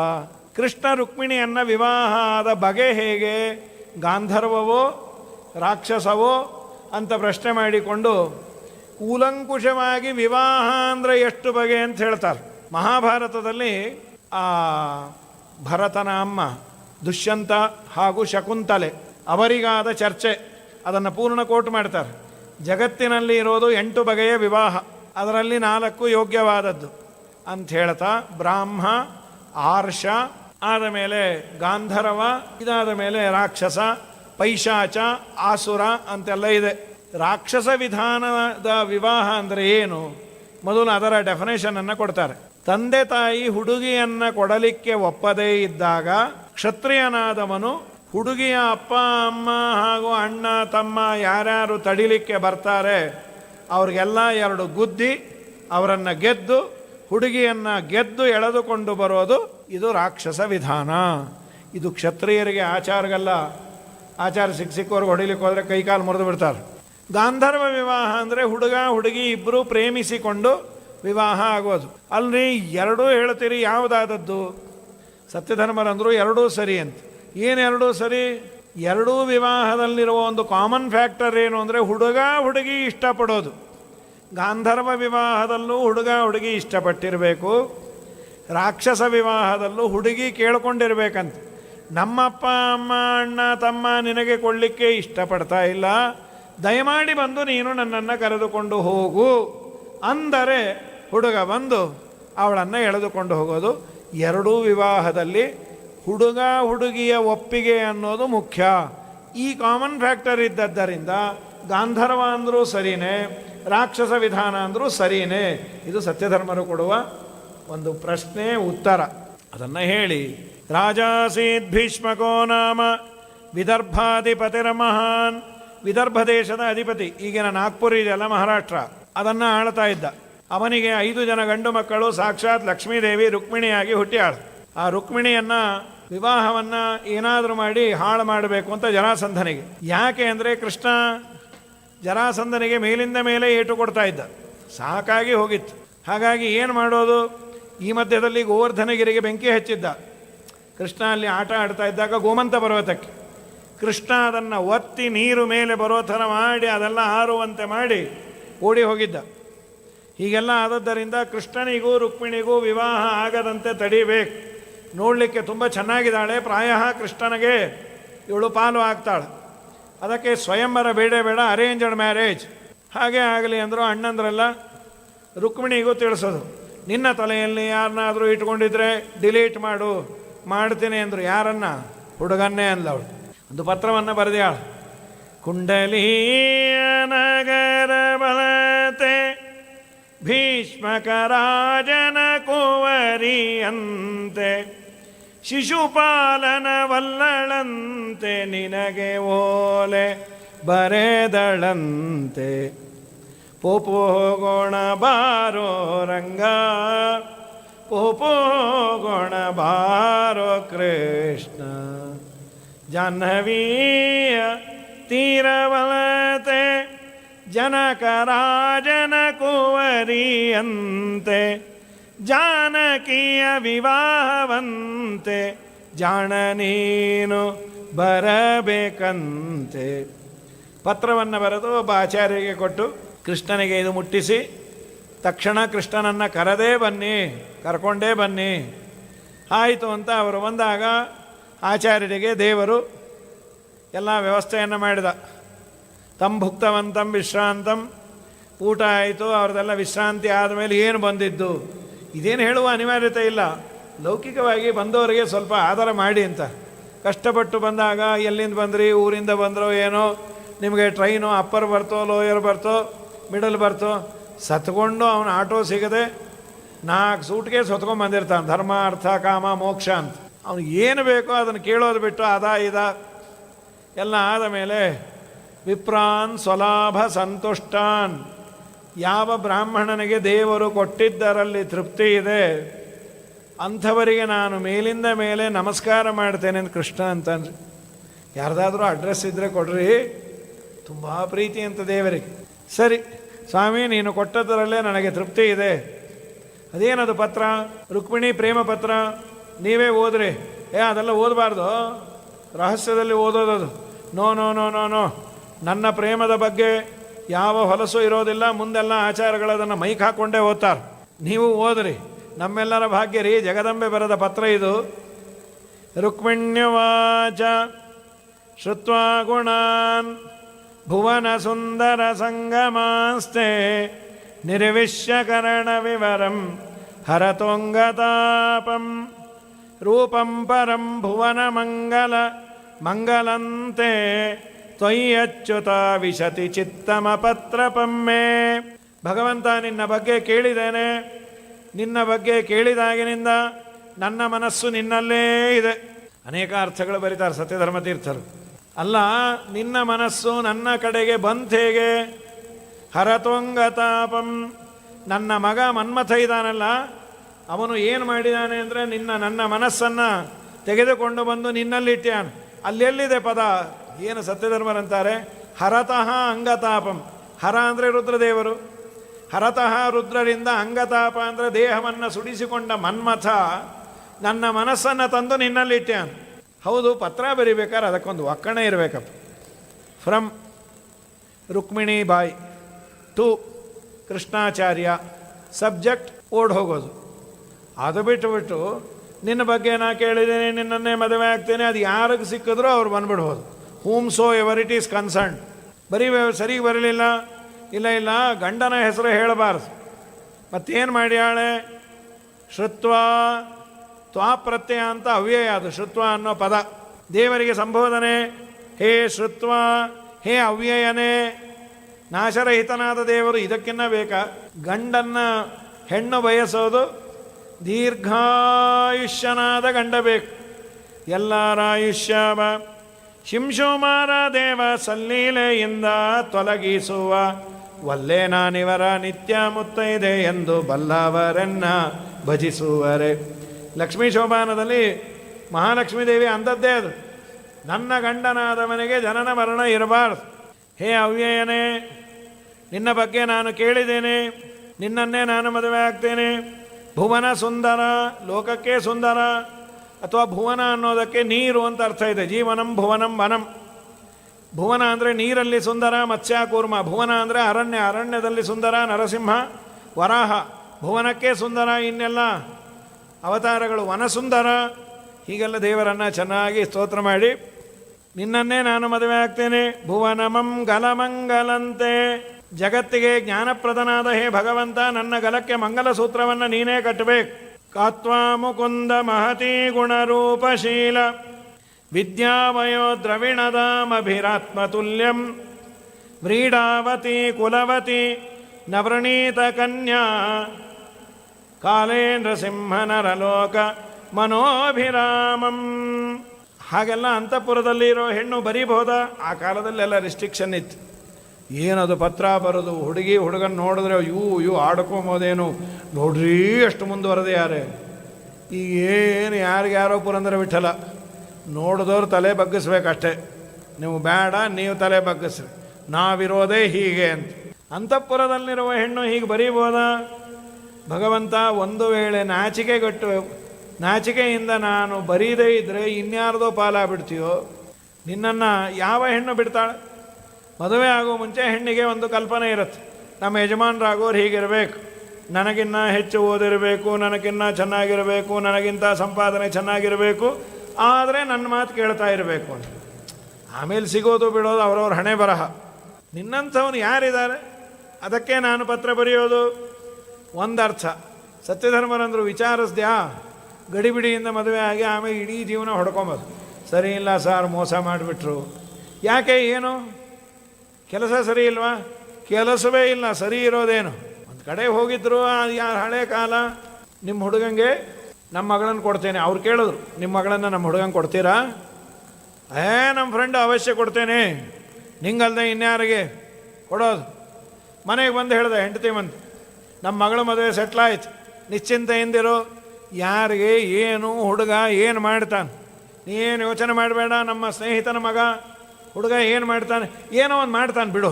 ಹಾಗಲ್ಲ ರೀ, ಕೆಲಸ ಕಾರ್ಯ ಇಲ್ಲದೆ ಬದುಕು ಕಷ್ಟ. ಈ ನನ್ನ ಮದುವೆ ಆಗಿ ನೀ ಇಲ್ವಾ? ಅವಳಂದು ನಿನ್ನ ಮದುವೆ ಆದಮೇಲೆ ನಂಗೆ ಗೊತ್ತಾಗಿದ್ದು ಮದುವೆ ಇಲ್ಲದೆ ಇರಬಹುದು, ನಿನ್ನಂಥವ್ರನ್ನ ಕಟ್ಕೋಬಾರ್ದು ಅಂತ. ಹಾಗಾಗಿ ಹುಡುಗಂಗೆ ಏನು ಕೆಲಸ, ಸಂಬಳ ಎಷ್ಟು ಕೇಳ್ಕೊಂಬನ್ರಿ. ಅವರು ಬುದ್ಧಿವಂತರು, ಹುಡುಗನ ಕಡೆಯವರು. ನಿಮ್ಮ ಮಗಂಗೆ ಎಷ್ಟು ಸಂಬಳ ಹೀಗಂದ್ರೆ ಅವರು. ಹಾಗಂದ್ರೆ ಏನು, 1 ರೂಪಾಯಿ ಆಗ್ಬೋದು, 100 ರೂಪಾಯಿ ಆಗ್ಬೋದು, ಇಲ್ಲ ಮೇಲೆ ತೋರಿಸಿದ್ರೆ ಮೇಲೆ ಅನ್ಬೋದು. ಎಲ್ಲೋ ಕೆಲಸ HP ಅಂದರು. ಏನು ಆನಂದವು. ಮನೆಗೆ ಬಂದು ಹೇಳ್ದ HP ಏನು HP ಅಂದರು? ಹ್ಯಾವ್ಲೆಟ್ ಆ್ಯಂಡ್ ಪ್ಯಾಕರ್ಡ್, ದೊಡ್ಡ ಮಲ್ಟಿನ್ಯಾಷನಲ್ ಕಂಪನಿ ಅದು. ಸಂಬಳ ಒಂದು ಲಕ್ಷದ ಮೇಲೆ. ಅವ್ರು ಹೇಳಿದ್ರ ಹೀಗಂದರು. ಏನೋ ಡೌಟ್ ಅಂದವಳು. ಇದಾದ ಮೇಲೆ ಆ ಹುಡುಗನ ಕಡೆಯವರು ಕೇಳಿದ್ರು, ನಿಮ್ಮ ಹುಡುಗಂಗೆ ಏನು, ಹುಡುಗಿಗೆ ಏನು ಕೊಡ್ತೀರಿ? ಏನು ಕೊಡೋದೇನು, ನಮ್ಮ ಹುಡುಗಿನೇ ಅಲ್ವಾ, ಸಹಜವಾಗಿ 2 ಸೈಟು ಅಂದರು. ಹೌದು. ಮದುವೆ ಆದಮೇಲೆ ಹುಡುಗನಿಗೆ ಹಿಂದೂಸ್ತಾನ್ ಪೆಟ್ರೋಲಿಯಮಲ್ಲಿ ಪೆಟ್ರೋಲ್ ಹಾಕೋ ಕೆಲಸ, ಅದು HP ಅಂದರೆ. ಸಂಬಳ 1000. ಎದೆ ಹೊಡೆದೋಯ್ತು. ಅವಳಂದು, ಅಲ್ರಿ ನನ್ನ ಮೇಕಪ್ಗಾಗಲ್ಲಲ್ರಿ, ಮದುವೆ ಯಾಕಾದ್ರಿ? ಅವಳಂದು, ನಿಮ್ಮಪ್ಪ ಹೇಳೋದನ್ನೆಲ್ಲ 2 ಸೈಟ್ ಕೊಡ್ತೇನೆ ಅಂತ. 1 ಸೈಟನ್ನು ಮಾರೋದು, ಇನ್ನೊಂದು ಸೈಟಲ್ಲಿ ಮನೆ ಕಟ್ಕೊಂಬೋದು. ಅವಳಂದು, ನನ್ನ ಸೈಟು ನಮ್ಮಪ್ಪ ಕೊಡೋ ಸೈಟು ಇಂಥವೇ. ಏನು? ನನ್ನ ಹೆಸರಲ್ಲಿ ಒಂದು ವೆಬ್ಸೈಟು, ನನಗೆ ಶಾರ್ಟ್ ಸೈಟು ಒಂದು. ಗೋವಿಂದ ಕಂತೆಗೆ ಬಂತೆ ಅಂತ. ಹಾಗಾಗಬಾರ್ದು. ಯಾರನ್ನು ವಿಚಾರಿಸ್ದೆ? ಸತ್ಯಧರ್ಮರಂದರು ನಾವು ವಿಚಾರಿಸೇನೆ ಮಹತಿ ಗುಣ. ಏನು ಅದ್ಭುತ ರೀ ಸತ್ಯಧರ್ಮರು. ನಾರದರ ಕೈಯಲ್ಲಿರುವ ವೀಣೆ ಹೆಸರು ಮಹತಿ ಅಂತ. ಮಹತಿ ಗುಣ ಅಂದರೆ ವೀಣಾಪಾಣಿಯಾದ ನಾರದರನ್ನು ಕೇಳದೆ ನಿನ್ನ ಹೆಸರೇ ಹೇಳೋದು. ರೂಪವಂತನಾದ ಮನ್ಮಥನ್ ಕೇಳದೆ ಒಳ್ಳೆ ರೂಪವಂತನಾದ ಹುಡುಗ ನಮ್ಮಪ್ಪ ಇದ್ದಾನೆ ನೋಡೋನು. ಶೀಲವಂತರಾದ ಸನಕ ಸನಂದನಾದಿಗಳನ್ನು ಕೇಳದೆ ಡೀಸೆಂಟಾಗಿರ್ಬೇಕು, ತಲೆ ಬಗ್ಸೇ ಇರಬೇಕು. ಆ ಥರ ಯಾವುದಾದ್ರು ಹುಡುಗ ಅದೇ ನಿನ್ನನ್ನೇ ಪ್ರಪೋಸ್ ಮಾಡಿದರು. ಎಲ್ಲ ಆಯ್ತು, ಡೀಸೆಂಟಾಗಿದ್ದಾನೆ, ರೂಪವಂತನಾಗಿದ್ದಾನೆ, ನಾರದರು ಸರ್ಟಿಫೈ ಮಾಡಿ ಎಲ್ಲ ಆಯ್ತು ರೀ. ವಿದ್ಯಾ ಬೇಕಲ್ಲ, ವಿದ್ಯೆ ಇಲ್ಲ ಅಂದರೆ ಕಷ್ಟವೇ. ಎಲ್ಲ ಗುಣ ಇರುತ್ತೆ, ವಿದ್ಯೆ ಇರೋದಿಲ್ಲ. ಕೆಲವರು ಒಬ್ರು ಯಾರೋ ಅಂದರು, ನಮ್ಮ ಕೂಸು ವಿಜಯೇಂದ್ರ ಸ್ವಾಮಿಗಳ ಅನುಗ್ರಹದಿಂದ 64 ವಿದ್ಯೆಯಲ್ಲಿ 60 ವಿದ್ಯೆಯನ್ನು ಕರತಲ ಮಲಕ ಮಾಡಿಕೊಂಡಿದೆ. ಬಹಳ ಸಂತೋಷ. ಏನು ಪುಣ್ಯವಂತರು ನೀವು, 60 ವಿದ್ಯೆ ಬರುತ್ತಾ? ಹಾಂ, ಭಾಳ ಸಂತೋಷ. ಇನ್ನು 64ಅಲ್ಲಿ 4 ಯಾಕೆ ಬಿಟ್ಟ? ಭಾಳ ಪ್ರಯತ್ನ ಮಾಡಿದ್ರು, ಅವನಿಗೆ ಒಲದಿಲ್ಲ ಆ ವಿದ್ಯೆ ಅಂದರು. 60 ಹೇಳೋದು ಬೇಡ, 4 ಯಾವುದು ಬಂದಿಲ್ಲ ಹೇಳ್ರಿ ಅಂದರು ಹುಡುಗಿ ಕಡೆಯವರು. ಅವನು ಓದಕ್ಕೆ ಬರಲ್ಲ, ಬರೀಲಿಕ್ಕೆ ಬರಲ್ಲ, ಸ್ವಂತ ಬುದ್ಧಿ ಇಲ್ಲ, ಮಂದಿ ಹೇಳಿದ್ದು ಕೇಳಲ್ಲ ಅಂದರು. ನಿಮ್ಮ ಮಗನ ನೀವೇ ಇಟ್ಕೊಳ್ಳಿ ಅಂದರು. ಈ 60 ಬರದೇ ಇದ್ರೂ ಪರವಾಗಿಲ್ಲ, 4 ಇದ್ದರೆ ಸಾಕು. ಓದು ಬರಹ ಮಂದಿ ಹೇಳಿದ್ದು ಕೇಳೋದು, ಸ್ವಬುದ್ಧಿ ಇರೋದು. ಹಾಗಾಯ್ತು. ಇಲ್ಲ ಇಲ್ಲ, ಸರಸ್ವತಿಯನ್ನು ಕೇಳದೆ, ವಿದ್ಯಾಭಿಮಾನಿ ಸರಸ್ವತಿ. ಆವಯ ಬ್ರಹ್ಮದೇವರನ್ನು ಕೇಳದೆ, ದ್ರವಿಣಧಾಮ ಕುಬೇರನ್ನು ಕೇಳದೆ, ಎಲ್ಲರೂ ನಿನ್ನನ್ನೇ ಹೇಳಿದ್ದಾರೆ. ಸರಿ, ನೀನು ಅನ್ಕೋಬೋದು, ಹೇಗೆ ನಾನು ಅಂತಃಪುರದಲ್ಲಿರುವಂತಹ ಇವಳನ್ನು ಕಟ್ಕೊಂಡು ಹೋಗೋದು? ಪೂರ್ವೇದ್ಯುರಸ್ತಿ ಮಹತಿ ಕುಲದೇವಿ ಯಾತ್ರ ಯಸ್ಯಾಂ ಬಹಿರ್ನವವದು ಗಿರಿಜಾಮುಪೇಯಾತ್. ಹಿಂದಿನ ದಿವಸ ನಾನು ಗೌರಿ ಪೂಜೆ ಮಾಡಲಿಕ್ಕೆ ಊರಾಚೆ ಇರೋ ದೇವಸ್ಥಾನಕ್ಕೆ ಬರ್ತೇನೆ. ಪೂಜಾ ಮುಗಿದ ಮೇಲೆ ನೀನು ನನ್ನನ್ನು ಹಾರಿಸ್ಕೊಂಡು ಹೋಗು. ಇಂತಿ ರುಕ್ಮಿಣಿ ಬಾಯ್, ಇದು ಸಿಂಹದ ಪಾಲು, ಯಾವುದೋ ನಾಯಿ ನರಿ ಮುಟ್ಟಬಾರ್ದು. ಪ್ರಾಣ ಆದರೂ ಬಿಡ್ತೇನೆ. ಯಸ್ಯಾಂಗ್ರಿ ಪಂಕಜರಜ ಸ್ತವನಂ ಮಹಾಂತೋ ವಾಂಚಂತ್ಯುಮಾಪತಿರಿವಾತ್ಮ ತಮೋಪಹತ್ಯೈ ಯದ್ಯಂಬುಜಾಖ್ಯ ನಲಭೇಯ ಭವತ್ಪ್ರಸಾದಂ ಜಖ್ಯಾಮಸೂನ್ ವ್ರತಕೃಶಾಶತ ಜನ್ಮಭಿಸ್ಯಾಂ. 100 ಜನ್ಮ ಆದರೂ ವ್ರತ ಮಾಡ್ತೇನೆ, ನಿನ್ನನ್ನೇ ಮದುವೆ ಆಗೋದು. ತಕ್ಷಣ ಆಚಾರ ಕೈ ಗಟ್ಟಿಯಾಗಿ ಹಿಡ್ಕೊಂಡ ಹೊರಟು ಬಂದ್ಯಾರೆ. ಕೃಷ್ಣ ಬರೋ ಕಾಲಕ್ಕೆ ಮಾರನೇ ದಿವಸ ಸುದ್ದಿ ಗೊತ್ತಾಯ್ತು. ಬಿ ಅಲರ್ಟ್, ಕೃಷ್ಣ ಬಂದ್ಯಾನೆ. ರುಕ್ಮಿಣಿ ದೇವಿ ಹೊರಟಿಯಾಳೆ, ಪೂಜಾ ಎಲ್ಲ ಮುಗೀತು. ಕೃಷ್ಣ ಬಂದೋ ಇಲ್ಲೋ ಆಚಾರ ಬಂದರು. ಸ್ವಾಮಿ ಕೃಷ್ಣ ಬಂದ, ಎಲ್ಲಿ ನೋಡು. ಏನು ರುಕ್ಮಿಣಿಯ ಸೌಂದರ್ಯ! ಕೃಷ್ಣನ್ ನೋಡೋ ಕಾಲಕ್ಕೆ 100 ಪಟ್ಟು ಹೆಚ್ಚಾಗೋಯ್ತು. ಈ ಅವರೆಲ್ಲ ಬಿಲ್ಲು ಬಾಣ ಹಿಡ್ಕೊಂಡವರು ಬಿದ್ದೋರು ಹೇಳಲೇ ಇಲ್ಲ, ಕೋಮಾ ಕೊಟ್ಟೋಗಿದ್ರು. ರುಕ್ಮಿಣಿ ಮಗನ ಉಪನಯನದ 2ನೇ ಪಂಕ್ತಿ ಗೋಮಾ ಕೆಪ್ಸೋದ್ರು ಅಂತ ಯಾರೋ ಅಂದರು.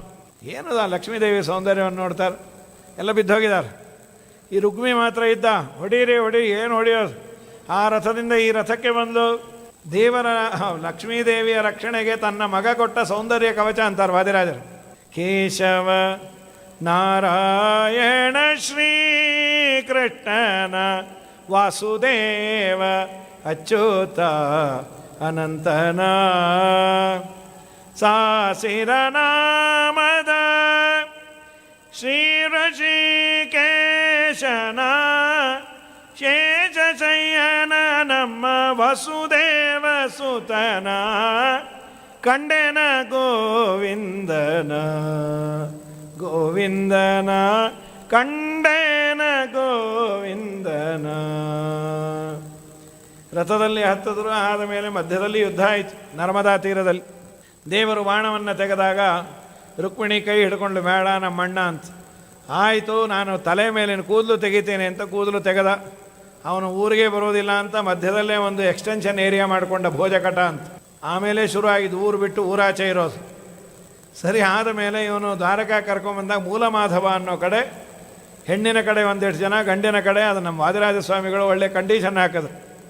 ಆರ್ಯಸ್ವ ಭಾರ್ಯಂ ಯದಿ ಭಾರ ಕಾರ್ಯೇ ನೈವೋಪದಿಶ್ಯನ್ನ ಪುನಃ ಕದಾಪಿ ಏನಾಂ ತ್ಯಜೇಜ್ಜಾತ್ವಪಿ ನಾತ್ರ ಕುಪ್ಪೇತೆ. ನಮ್ಮ ಹುಡುಗಿಯನ್ನು ನಾವು ತುಂಬ ಮುದ್ದಾಗಿ ಬೆಳೆಸಿದ್ದೇವೆ. ಭಾರ ಎತ್ತಿ ಗೊತ್ತಿಲ್ಲ, ನೀರು ಸೇದಲ್ಲ, ರುಬ್ಬೋದು ಕುಟ್ಟೋದು ಯಾವುದೂ ಗೊತ್ತಿಲ್ಲ. ಮತ್ತು ಮನೆ ಕೆಲಸ ನೀವು ಮಾಡಿದ್ರೆ ನೀಟಾಗಿ ನೋಡ್ತಾಳಷ್ಟೇ ನಮ್ಮ ಕೂಸು. ಮತ್ತು ನಮ್ಮ ಕೂಸು ಮೇಲೆ ರೇಗಿ ಗೀಗಿ ಮಾಡಬಾರ್ದು. ಅವಳು ಏನು ಮಾಡಿದ್ರು ಚಿನ್ನಾರನ್ನ ಅನ್ನಬೇಕು. ಮನೆ ಕೆಲಸ ಮಾಡಬೇಕಾದ್ರೆ ಅಪ್ಪಿ ತಪ್ಪಿ ಮಾಡಬೇಕಾದ್ರೆ ಏನೋ ಬಾಟ್ಲು ಬಿದ್ದು ಒಡೆಯತ್ತು. ಏನಿದು ಅನ್ಯಾಯ, ಬಾಟ್ಲು ಒಡೆದಿ ಗಿಡದೆ ಅನ್ಬಾರ್ದು. ಚಿನ್ನ, ಬಾಟ್ಲ ಒಡೆದಿದ್ದು ನಾನಿದ್ದೀನಿ, ಎಲ್ಲ ಒಡೆದಾದ ಮೇಲೆ ಹೇಳು ಒಟ್ಟಿಗೆ ಬೆಳಿತೀನಿ, ಅಥವಾ ಒಂದೊಂದೇ ಬೆಳಿತೀನಿ ಒಂದೊಂದೇ ಒಡಿ, ಹೀಗಿರ್ಬೇಕಂತ ಗಂಡ. ಆಮೇಲೆ ಇನ್ನೇನು, ನಮ್ಮ ಮನೆಯಲ್ಲಿ ನಮ್ಮ ಮಗಳನ್ನು ನಾವು ನೆನೆಸ್ಕೊಂಡಾಗ ನೀ ಕರ್ಕೊಂಬಂದು ಬಿಡಬೇಕು. ನಾವು ಪತ್ರ ಹಾಕ್ತೀವಿ, ಸ್ಟಾರ್ಟ್ ಇಮ್ಮಿಡಿಯೇಟ್ಲಿ, ಬಂದೇ ಬಿಡಬೇಕು. ಫೋನ್ ಮಾಡ್ತೀವಿ, ಬಂದುಬಿಡ್ಬೇಕು. ಸಂದೇಶ ಮಾತ್ರ ಅವೀಕ್ಷ ಹರೇ ಗ್ರಹಂನ ಸಂಪ್ರೇಷಯಿಷ್ಯಸಿ ಕರಿಷ್ಯಸಿ ನಾಣ್ಯ ಪತ್ನೀಂ. ಇಷ್ಟೇ ಅಲ್ಲ, ನೀನು ಬೇರೆ ಹೆಣ್ಣನ್ನು ಕಣ್ಣೆತ್ತು ನೋಡಬಾರ್ದು. ಸ್ನಾನ, ಅಭ್ಯಂಜನ, ಭೋಜನ ಎಲ್ಲ ನಮ್ಮ ಹುಡುಗಿನೇ ಮಾಡಿಸ್ಬೇಕು. ಹಾಗೇ ಆಗಲಿ ಅಂದ. ಇನ್ನೇನು ಕಂಡೀಷನ್ನು, ನಮ್ಮ ಹುಡುಗಿ ನಿಮ್ಮ ಮನೇಲಿ ಯಾವಾಗಲೂ ನಗನಗ್ತಾ ಇರಬೇಕು. ಅವಳಿಗೆ ಹೇಳಿ ನಗು ಅಂತ. ನೀನು ನಗಿಸ್ತಾ ಇರಬೇಕು. ನಾ ಏನು ಮಾಡಲಿ ಅಂದ. ನಮ್ಮ ಹುಡುಗಿ ನಗ್ತಾ ಇರಬೇಕು ಅಂದರೆ ಅವ್ರ ಅಪ್ಪ ಅಮ್ಮನ್ನ ಸದಾ ಹೊಗಳಬೇಕು. ಏನು ನಿಮ್ಮ ಅಪ್ಪ ಅಮ್ಮ, ಏನು ನಿನ್ನನ್ನು ಹಡದೆ ಯಾರೇ, ಅಯ್ಯೋ ಅಯ್ಯೋ ಅಯ್ಯೋ ಅಯ್ಯೋ ಅಯ್ಯೋ, ಒಂದು ಕೆಲಸವೂ ನಿಂಗೆ ಹೇಳೇ ಇಲ್ಲ ಅಲ್ಲ, ಪುಣ್ಯಾತ್ಮರು ಪಾಪ, ಅಯ್ಯೋ ಅಯ್ಯೋ ಅಂತ ಅನ್ಬೇಕು. ಯಾವಾಗಲೂ ಹೊಗಳ್ತಾ ಇರಬೇಕು. ಒಬ್ಬ ಅದನ್ನೇ ಹೊಗಳೋದನ್ನು ವಿಚಿತ್ರವಾಗಿ ಹೊಗಳಬಿಟ್ಟು, ಚಿನ್ನ ಈ ವಾಚ್ ನೋಡಿದಾಗೆಲ್ಲ ನಿಮ್ಮ ಅಪ್ಪಂದು ಜಡ ಭರತಂದೇ ನೆನಪು ಅಂದ. ಯಾಕ್ರಿ, ನಮ್ಮಪ್ಪ ಜಡ ಭರತ. ನಿಮ್ಮ ಅಪ್ಪ ಜಡ ಅಷ್ಟೇ, ಭರತ ಅಲ್ಲ. ಆ ವಾಚು ಮುಹೂರ್ತಕ್ಕೆ ನಿಂತಿರೋದು ಹಿಂದೋಗಿಲ್ಲ ಮುಂದೋಗಿಲ್ಲ, ನಾನು ನೋಡ್ತಾನೇ ಇದ್ದೇನೆ. ಆಮೇಲೆ ರಿಪೇರಿ ಕೊಟ್ಟೆ, 3 ಅಂಗಡಿ ಕೊಟ್ಟರೆ ಅಂಗಡಿ ಮುಂದೆ ಹೋಯ್ತು. ಮುಚ್ಚ್ರಿ ಬಾಯಿ ಅಂದವಳು. ಹಾಗೆ ಹೊಗಳೋದಲ್ಲ, ಯಾವಾಗಲೂ ಹೊಗಳಬೇಕು. ನಿಮ್ಮಪ್ಪ ಎಷ್ಟು ಒಳ್ಳೆಯವನು, ನಿಮ್ಮಮ್ಮ ಎಷ್ಟು ಒಳ್ಳೆ. ಸರಿ, ನಿಮ್ಮ ಹುಡುಗಿ ನಮ್ಮನೆ ಕೆಲಸ ಮಾಡ್ತಾಳಾ? ನಿಮ್ಮ ಸೈಟ್ ಮೆಜರ್ಮೆಂಟ್ ಏನು? ಬ್ರಹ್ಮಾಂಡವೇ ಸೈಟ್, ಅನಂತ ಜೀವರಾಶಿಗಳು, 2 ಊಟ 2 ತಿಂಡಿ 2 ಕಾಫಿ.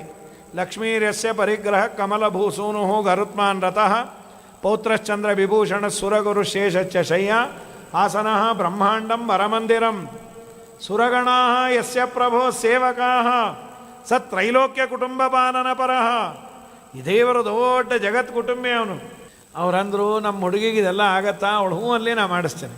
ವಿಶ್ವಸ್ಥಿತಿ ಪ್ರಲಯ ಸರ್ಗ ಮಹಾವಿಭೂತಿ ವೃತ್ತಿ ಪ್ರಕಾಶ ನಿಯಮ ವೃತ್ತಿ ಬಂಧ ಮೋಕ್ಷ ಯಸ್ಯಾಪಾಂಗಲವ ಮಾತ್ರತ ಊರ್ಜಿತ ಸಾ ಶ್ರೀಯತ್ ಕಟಾಕ್ಷ ಬಲವತ್ಯಜಿತಂ ನಮಾಮಿ.